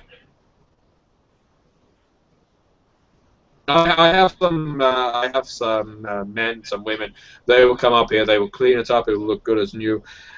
What happened to her will be a secret. If you want it to be a secret, you may want to sing it from the rooftops. You will be congratulated by some, but vilified by others, I dare say. But you do not understand. For years, she has tortured the kind. She has tortured her child during the war, when I was in Treblinka. He swiftly pulls his sleeve up. He has survivor's tattoo on his forearm, and he swiftly covers it again. I moved around between camps, but Treblinka was the worst. You know, where I first encountered her, I was still mortal. She, like a big, bloated tick, she housed herself among the Reich, among the SS. She was a prized, fatty calf. That was what she was. She did not care for the suffering of the mortals, and when I was embraced, I knew that one day my fight for revenge for all that took place would one day go to her door, but it no longer has to because of what you've done. You do not know it, and I know you did not do it for this reason, Carl. He claps you, but he grabs your hand again. Carl's probably stumbling about as he's getting slapped by this guy. You do not know the service you have provided me. Something I would have never had the gall to do. Take down a member of the Private Council. Respected on either side of the wall. You know, someone to take the head off of Helga power. I'm sorry, you do not look proud. You do not. You look stunned. When you first see death, you will be like this. You're in shock. I will wager you have never killed someone before. You have never ended a life. Would I be correct? Carl looks at him right in the eye and with alarming clarity of thought says, I may have murdered a murderer, only that I should become one. But it is fine when the murderer that you have killed needed to be slain. I cannot guarantee your safety. I cannot guarantee that tomorrow there will not be a bloodhound called upon you, but right now, Cal, you are a hero. There are so many who would thank you if they could, but they can't. Carl shakes his head, and sort of looks away and says, "I never wanted to be a hero." And he looks him straight in the eye and says, "I wanted to be a chef." And he walks past him. Oh.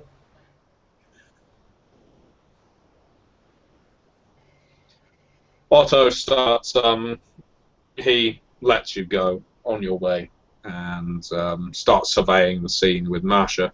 Carl, are you descending the staircase? He's going to wait for Masha. He's not. He doesn't want to show his face really at the moment. Masha. He's essentially just washed himself in the bathroom while seeing Helga's face in the mirror instead of his own. But after long enough in the shower, that sort of flood of memories and feelings and almost taking on her personality for just a moment, it's sort of faded, and he's sort of returned to normal, and now he doesn't really know what to do with himself. At this point, he's almost willing to just give himself up for the sun. Masha eventually notices that you're still stood there. She walks over to you. We can trust Otto, Carl. He will not tell anyone what you have done. He is discreet. He has a crew that will clean up this kind of thing.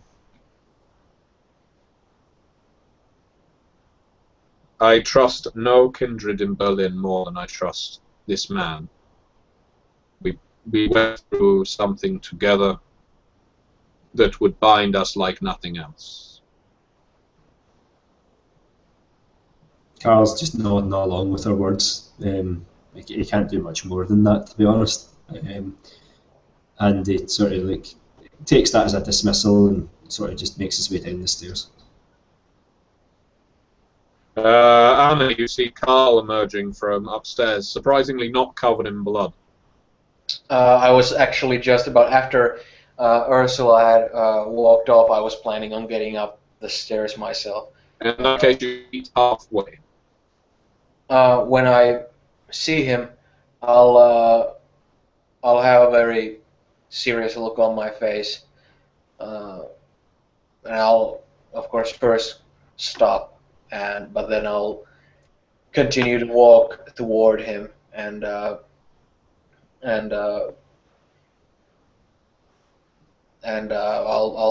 like walk right in front of him, like really close to him. He stops and kind of glances up as your shoes come into view first, pretty much, and his eyes sort of snap up, and as he sees someone in front of him, and you're not quite face to face with him, but yeah, pretty close. And he just looks lost for words, and his mouth sort of gropes at the air and finds no purchase.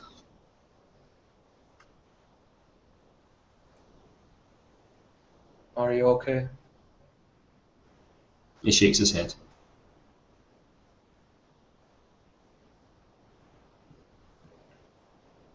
I'll rub his shoulder, and I'll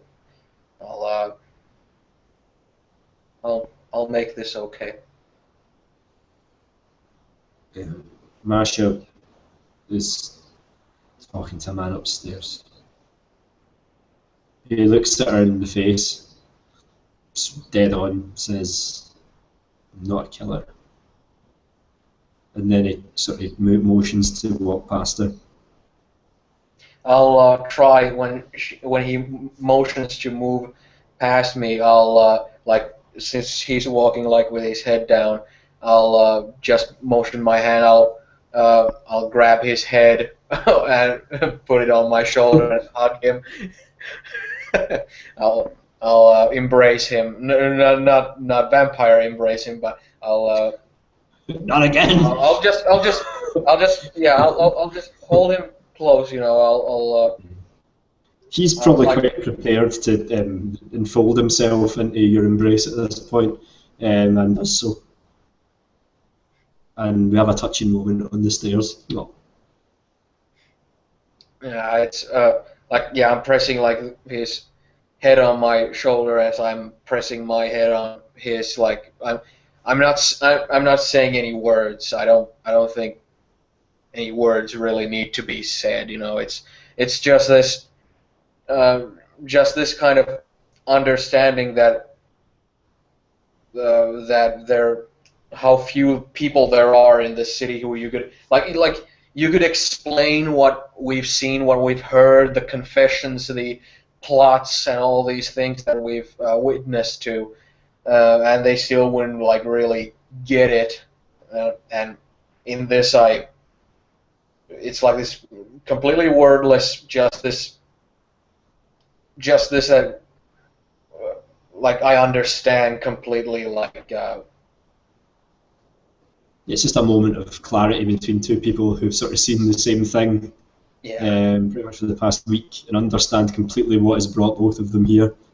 Carl actually whispers to her, recalling her speech, which inspired many of the Toreador present at Dieter's party regarding family. As that illusion has probably been well shattered for both of these kindred now, and he whispers to Anna here and says, "Trust none of them. There's no family here. There's no sisters and brothers. Their children are status. Their mothers are politics. Their fathers are want and need. And unless you meet that criteria," and he sort of like pulls himself away and sort of holds her gently by the shoulders and looks her right in the face and says, like Helga said, "You're nothing." And then he kind of like sort of very gingerly kind of lets go of her with his left hand as he sort of motions to kind of not barge past her but sort of like gently move her out of his way. He kind of like sort of strokes her arm a bit with genuine affection. He's probably the only person that can kind of understand what is going on. But as he does so, his eyes kind of roll in his head a bit, and a smile very briefly comes to his face, and he takes on a strange air for just a moment of kind of and then the smile fades, and he carries on walking down the stairs. When his smile fades and he goes to walk down the stairs, I'll say behind him that, Carl, if we press on this, we'll both die. We'll all die. We'll all burn to a cinder. We'll all go to ashes. Helga died because she betrayed all of us with Party Boy. That's it. That's all that happened. Well, you'll get no argument up those stairs.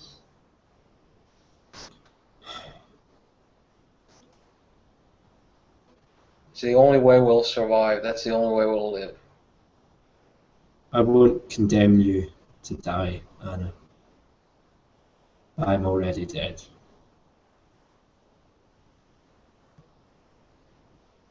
So,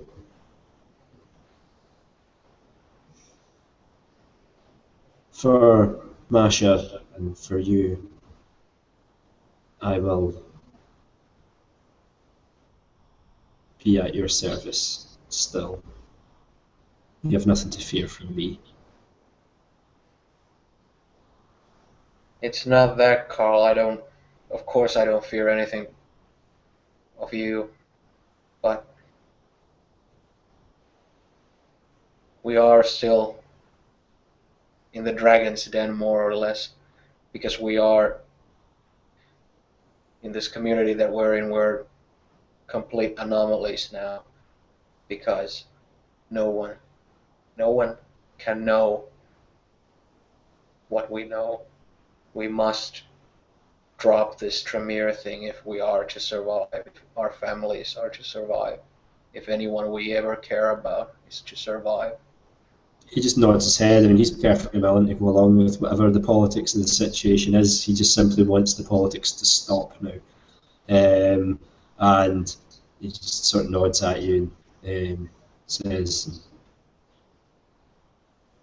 if it comes down to it and it's you or me, you'll have nothing to worry about.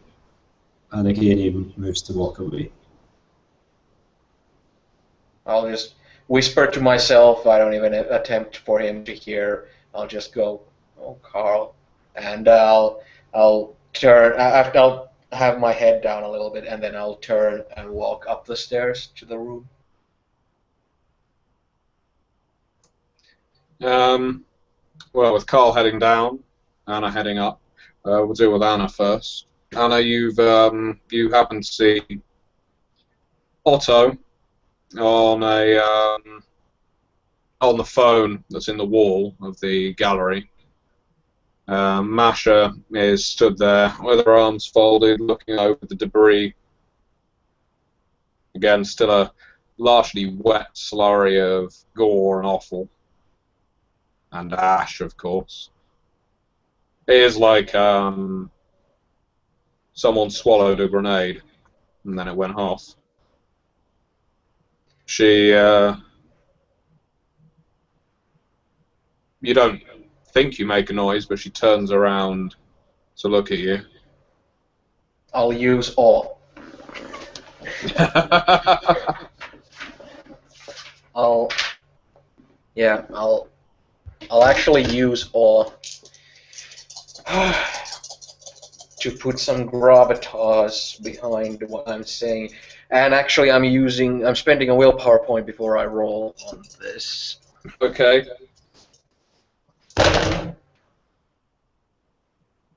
Oh, good thing I did, because I got 1, 2, 1, 6, 4, 4, so 1 botch. So because of using the willpower point, I got 1 success and 2 ones. So one of those ones neglects the success, and one of them neglects the willpower point use. So she just looks at you, raises an eyebrow. Otto hasn't paid any attention to your being there, and with that little success. I see. Anna, you've returned. I didn't know that you'd seen. I assumed you had. What have you done with Salvatore? I've come here to save our skins. The floor is yours. I have just received a confession from Party Boy how she was recruited. She was Helga's child. She was recruited by Helga to cause this ruckus because Helga and Party Boy, under Helga's orders, were attempting to see East and West destroy one another so that they could hand the ashes of this city to an outside force whose boot they've been licking this whole time. She's staring fixedly at you, partly through you. You know what she's doing. I'm not doing a subterfuge role here. I'm kind of looking at her in this kind of, this is the official story. Yeah. And she's getting that. We just found this out, and we confronted Helga on it. And when we pressed her enough, she admitted to it, trusting in the Elysium's sanctuary, though not on the nerves of Mr. Carl Schweitz, who is more or less.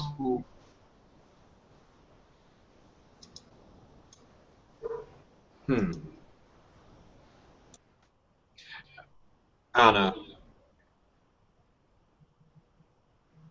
I clearly do not wish to be destroyed.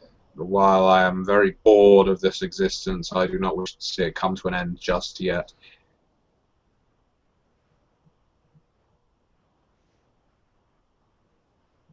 It would be for the betterment of all of us if you tell no one that. Now, while I know that you are lying, and frankly I do not care for the truth at this point. In fact, I would rather you did not tell me. Do not tell me anything else. Do not, because what you have just told me, when I relay it, it is neither truth nor lie. It is merely what I know. It just is. So anyone who does to me what I have just done to you can only know that I am telling what I know, and has got to rely on my word as the primogen of Clan Toreador. This is all I know. I don't know it to be a lie. I don't know anything else. All I know is that you're not telling me the whole truth. That will have to do. Anna, we shared something last night when you stayed at my haven with Carl. We discussed the fate of this city and where it was going and who may be behind all of this. And Party Boy ranted and raved and I heard it.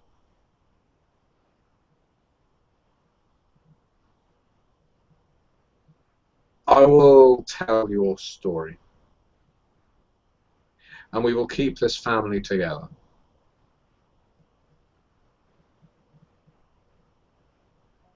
You understand? Of course. That is exactly what I wanted to hear. Now, what did you do with Salvatore?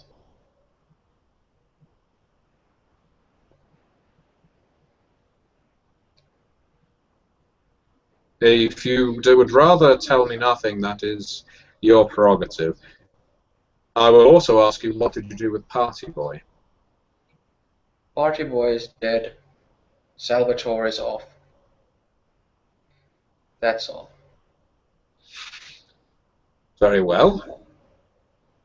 That's fine. You did tell me that Oscar von Humboldt had given you permission to kill Party Boy, then that will come out in the wash. When there is no further Party Boy acts, everyone will assume that, yes, of course, that is the truth. That is fine. You know, it's very rare that I have to weave such an intricate web of lies, and I'm sure you do not have to either. They're very difficult. You can trip over yourself quite easily, but this one's quite an interesting one. No, honestly, there is very little lie here. There is simply one or two little factors left unmentioned, that's all. We're not lying, we're simply not telling the truth and nothing but the truth. Whereas all of these things are true. They're simply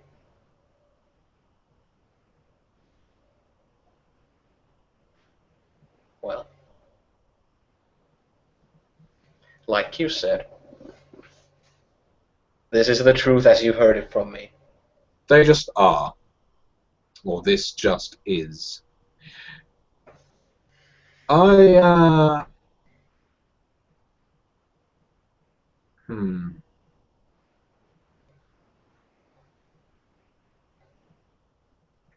going to go one step further, Anna.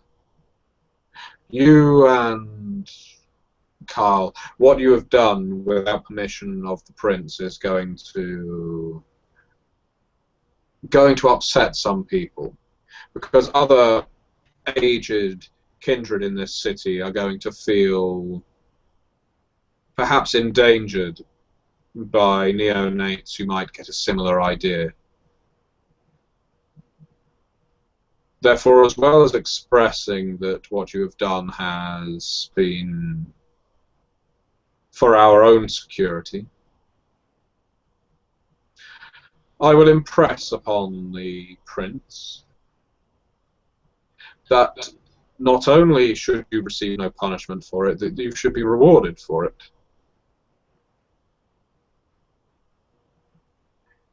I doubt that he will reward you. He will be indignant, he will be full of rage, but I do not feel that a Primogen would attempt to secure a reward, typically, unless they genuinely felt that it was deserved. Do you see, I'm adding an extra layer to this dessert. I would like for it to seem so noble of Carl to have done this that the two of you should be celebrated.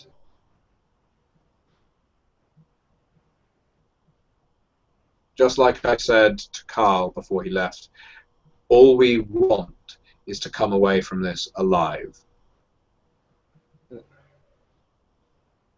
After the last few nights, I could care less about honors or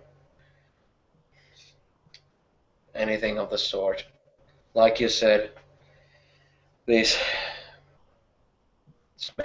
made one appreciate the small things, like being alive. I'll need to see that Carl is okay. I don't want him to spiral any further than he already has.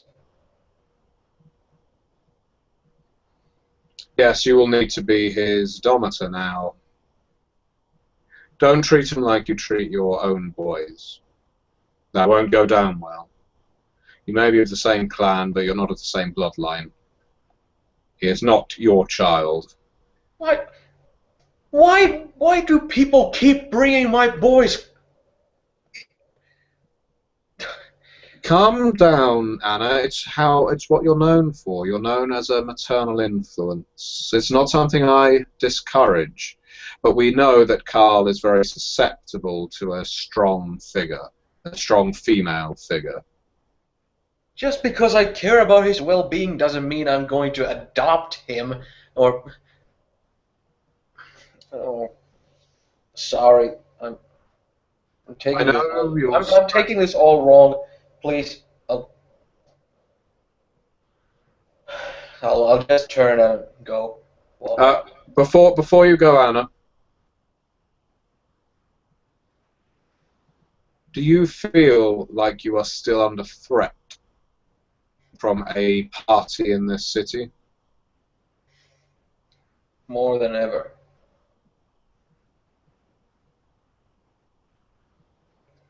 Is my haven still safe? If you allow my boys to enter, They can. then I have no need to leave this place. If you allow me to stay. I don't mean here. I mean the basement flat.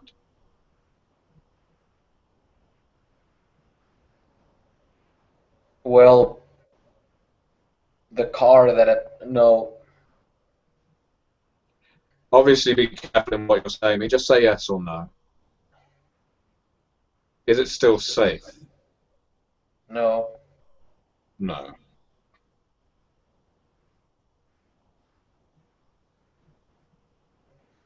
Then do the unexpected, Anna, and go back to your own haven. It's the location you will know best. It's the location your guardians will know best.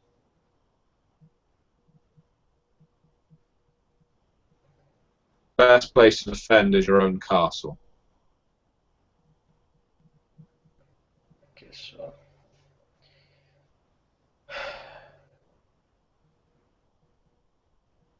I'll just have a moment of silence and then I'll just go to walk out the door.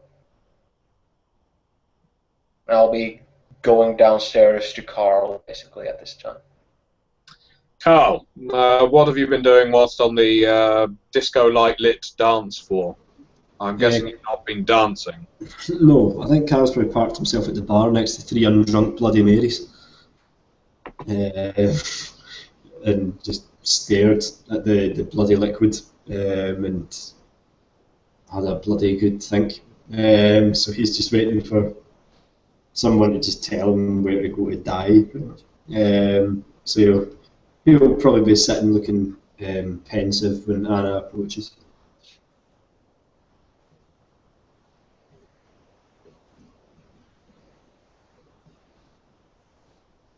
Oh. No other kindred in the club actually approaches you. It is only Anna. So Reinhard Schwesig is either ignorant to you or just doesn't care.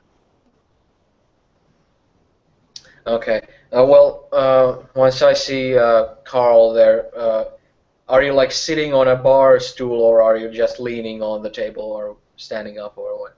He's probably sat on a bar stool, I would say, yes. Okay.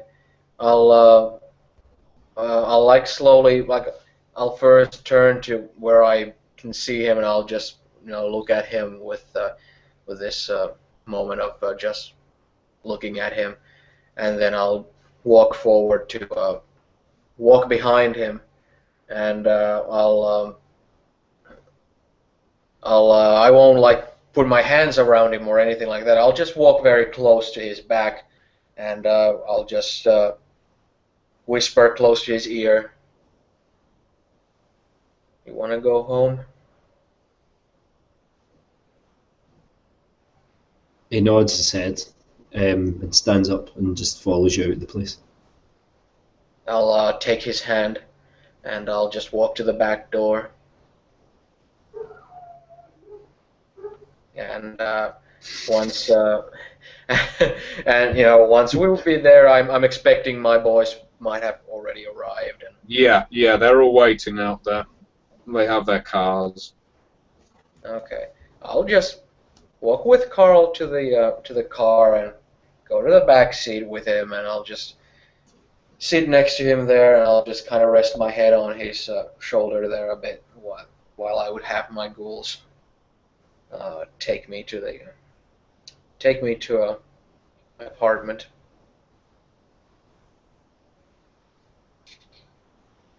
The journey there is restful. Your ghouls don't say a word to you. They know when not to do that. As you arrive, you drive past your neighbour, Mr. Schroeder. Schroeder. Oh, can I eyeball him again? Squeeze out the window and hit him with a helmet bat or something. Get him! Who gives you a wave as you pull into your parking space? I'm gonna eyeball him again. I want to have another go at that. I forgot about him. Is it perception alertness? Yeah. Well, what are you trying to glean from him? I'm still on a perception. I failed the last time I tried this. So. I believe the difficulty is 8, so... Oh, he botches! He's a mummy!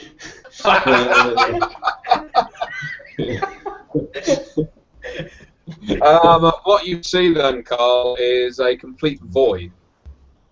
Oh my you don't see anything. And because you botched, you don't even think that's... You think that's actually what you see. You think that he is a complete void. There is no soul there. He is the La Sombra antediluvian. Right, okay. Just lives up the flat next to flat. I think when you actually do get to read his accurate aura, it's going to be like 2001 Space Odyssey. Like, yeah, he's filled with colors just screaming. He's always in the last place you look, isn't he? The La Sombra antediluvian. What a bastard. Carl sort of like a look comes over his face and he kind of like shakes his head and looks again, as though he's just seen the Sombra antediluvian, and then just sort of like just keeps. I imagine he just keeps that to himself. He's had enough going on today. He's going to carry on going with you back to the apartment. When you get up to the apartment, Your answer phone has a message on it.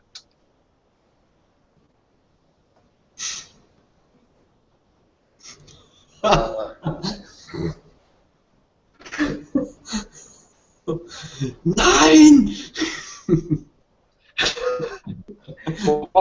What is Carl apprehensive about here? This is blatantly Helga. I don't look after my dear Carl. Join my conspiracy. I'll tell you all about it when we get to the club. Yes. Just don't chew off my face. And you'll be fine. Everything will be fine as long as Carl doesn't kill me with his mouth. Damn! What were the odds? No, but even though we're joking around about this, Anna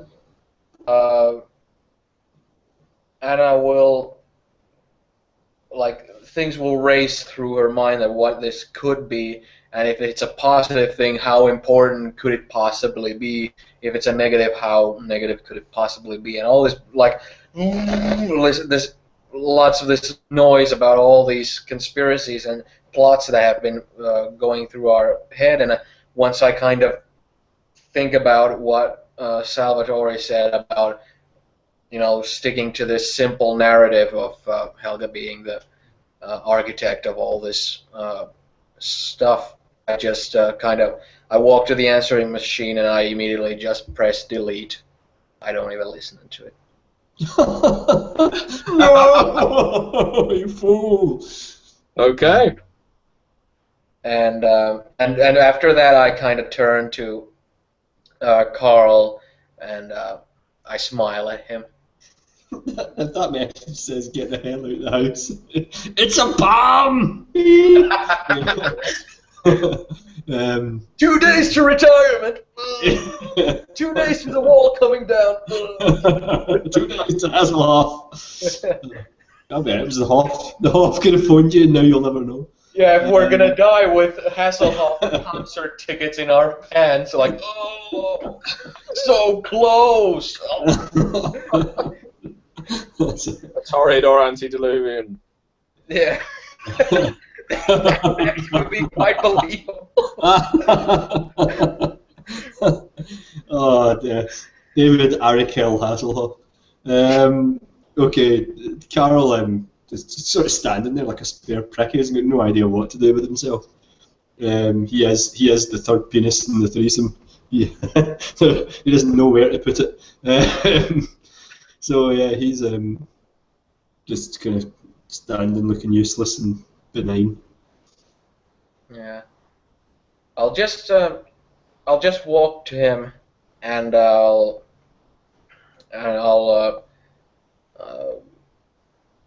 just put my hands around him, and I'll press my forehead against his forehead. There, and I won't really say anything. Like before, I would say I will listen to his breathing, but since we're vampires, Yeah. He's not. yeah. I will listen to his nut breathing. So yeah, I'll just be there and by his side. It's I don't really like I'm not attempting to handle him like I handle my ghouls. I'm not trying to use him. I'm not trying to get anything really out of him. It's just that when it comes to other vampires, when it comes to my ghouls, I know that they have unquestioning and like they'll love me and do whatever I say no matter what. And when it comes to vampires in this city, it's everyone serving their own self-interests. And since me and Carl have shared these last few nights in these plots and twists and turns, it seems that it doesn't. We don't need to say "I trust you," or anything like that. It's kind of Yeah, Carol. You get the impression that Carol literally has no agenda. And any agenda he had has been stripped away from him, destroyed. In fact, you may have noticed his notebook with all his little recipes and stuff in it was probably lost when he tore into Helga. I dare say he dropped it when he ripped his shirt apart with a meat cleaver. So yeah, it's almost as if the embrace sort of didn't end his life, but that tonight has, and he just doesn't know what to do with himself. He'll probably just stand here unless you tell him to do something different. Until he eventually slumps to the ground, falls asleep. I'll after we've stood there for a little while, I'll just whisper to him,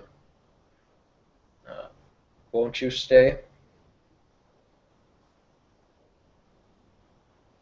If you'd like.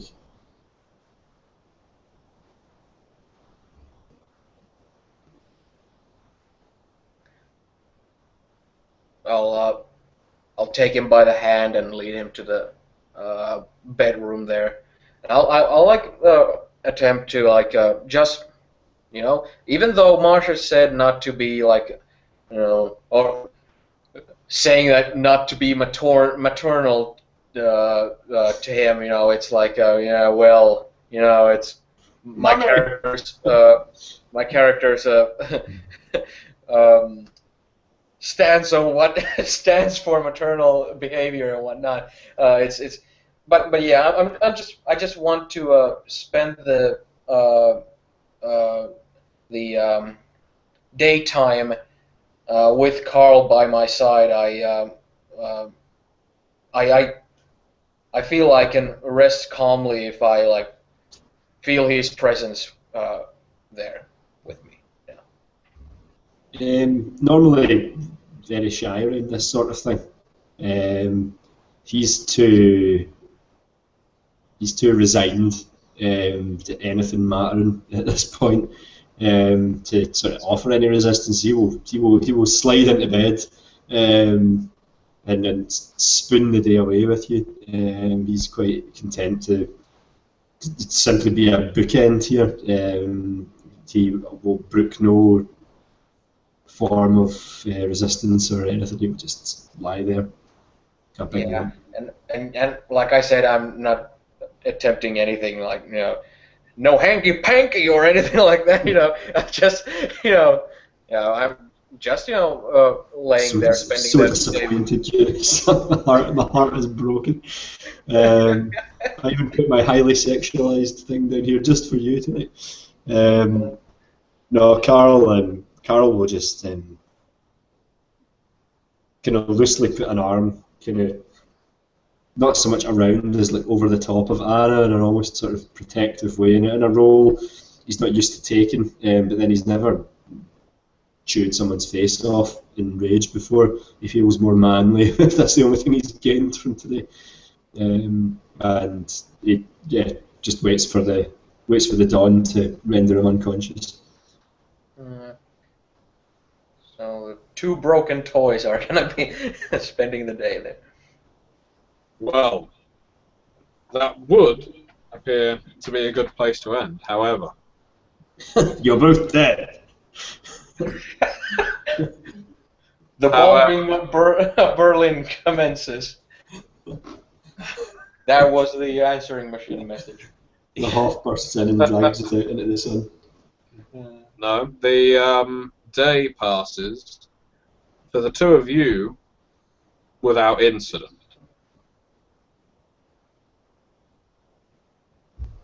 Oh, no, Hoff. Anna, you are woken by the ringing of your phone.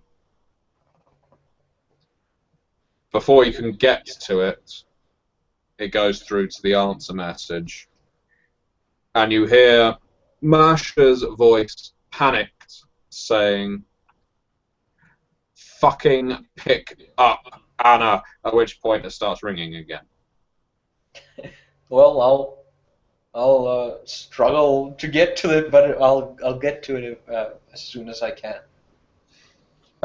It rings off twice before you actually get to it. But when you finally do, you've got a very panicked Masha on the other end. Anna, is that you? Yes. Are you fine? Is your apartment fine? Yes. Is Carl with you? Yes.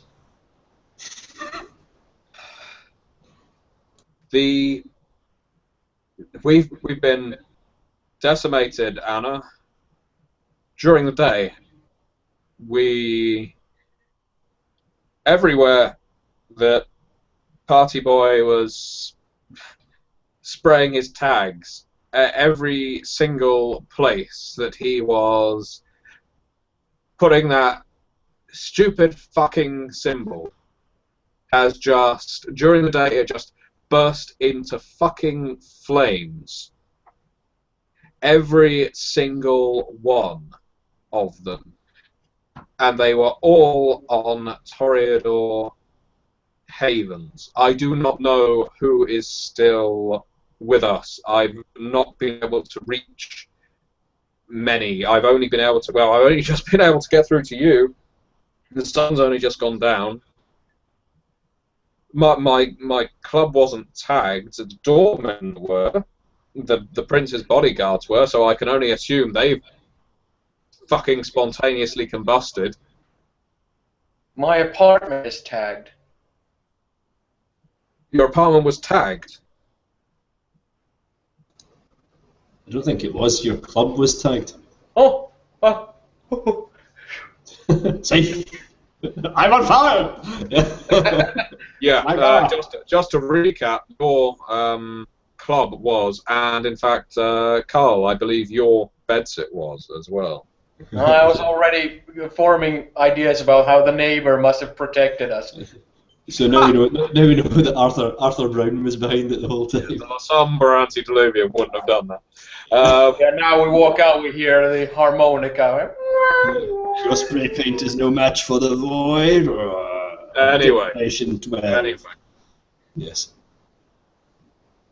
I don't know who has been hit, Anna. But it's fucking Tremere. It's clearly warlocks. I don't know how it works. It's a symbol or a sigil or a ward I don't know. I don't know how any of this works, but all at once it's in the news. These buildings have just gone up in flames, unnaturally, just hot, ferocious fire, just eaten through the buildings. I don't know who's still around, but you still are. If you think you're safe there, then you stay there. If you don't think you're safe there, then you come to Italo, as it's Elysium, and it might afford us some protection. Where's Heinrich? Where's? No, you're not listening to me, and I don't know. I've tried to get through to Heinrich, and I can't. I don't know whether he was tagged. I think you told me he was. I think you told me his place was. You told me that Hans' studio was tagged, and I can't remember if Dieter's chateau was. I'll just slam the phone there, and I'll run into like hop on my one foot to get clothes on and that sort of stuff. I'll at the meanwhile be like, Carl. Poor Carl.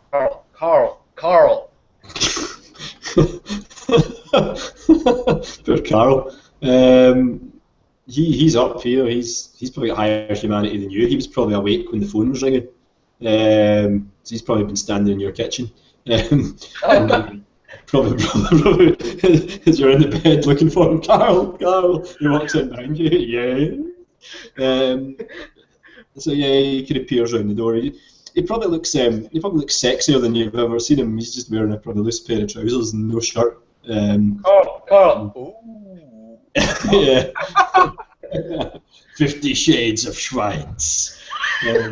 So, yeah. Sign this contract, Anna.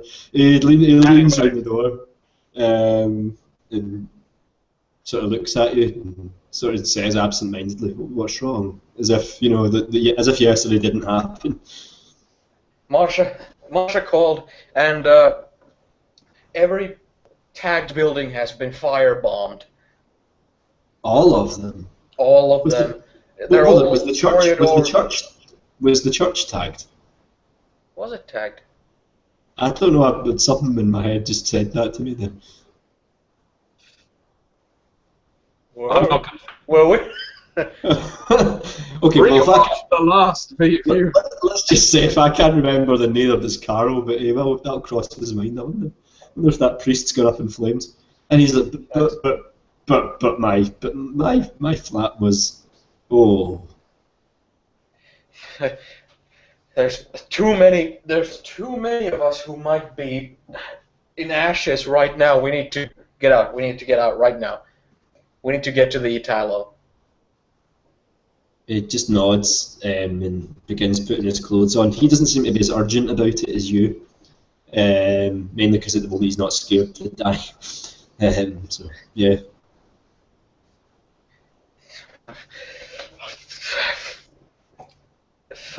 If Heinrich was indeed hiding in... I can't remember where he was hiding, but if he was in one of those tagged buildings, for fuck's sake, we need to bolt right now. And I'll just be running to the front door as soon as I get shoes on and such. I will say that while your ghouls were not in the apartment with you during the last day, they wanted to give you and Carl privacy. One of them, well, they were taking it in turns to linger in the corridor. So as you emerge, Klaus is there and starts to engage you in conversation before seeing the look on your face. Do you driving somewhere, Mutter? Klaus, darling, please, car right now, right now. He presses the button for the lift. It appears. The doors open.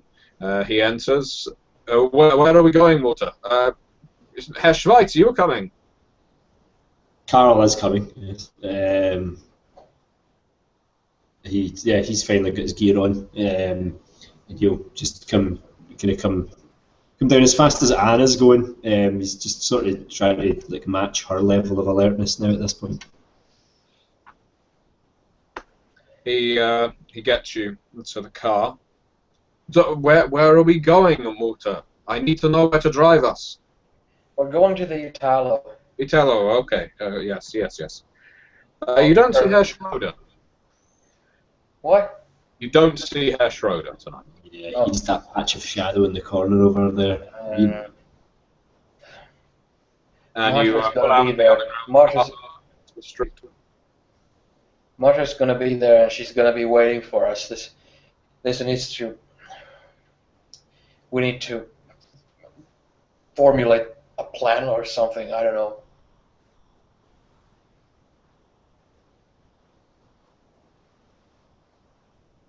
Well, I've got lots of plans, Mutter, but I do not feel like I am correctly qualified. I suppose if I was you, what's going on? I was talking to Carl. Oh, I'm sorry. I'm sorry. I didn't even realise that, to be honest. Carl just sort of is absent-mindedly watching the streets buzz past as you're driving, and then he looks at you and he says, "Doesn't matter anymore. We should just get Masha and see what she wants to do. Maybe she'll have more news by the time we get there." He seems terribly unconcerned by all this. Well, I don't want to see Masha burn. Let's go. No, that seems to concern him when you mention it. By the way, around what time is it at this point? Is it like 9 p.m. Okay, so it's just gotten dark or so. Yeah. Okay. Well, as soon as we get to the car, I'll be like really anxious again. I'll be like, I thought about that. Again, feeling like I'm out of control of the situation. Very much. Yeah, we're flying by the seat of our pants now. You pull up at the Ito. I'll park around the corner, Muta. I will be with you instantly.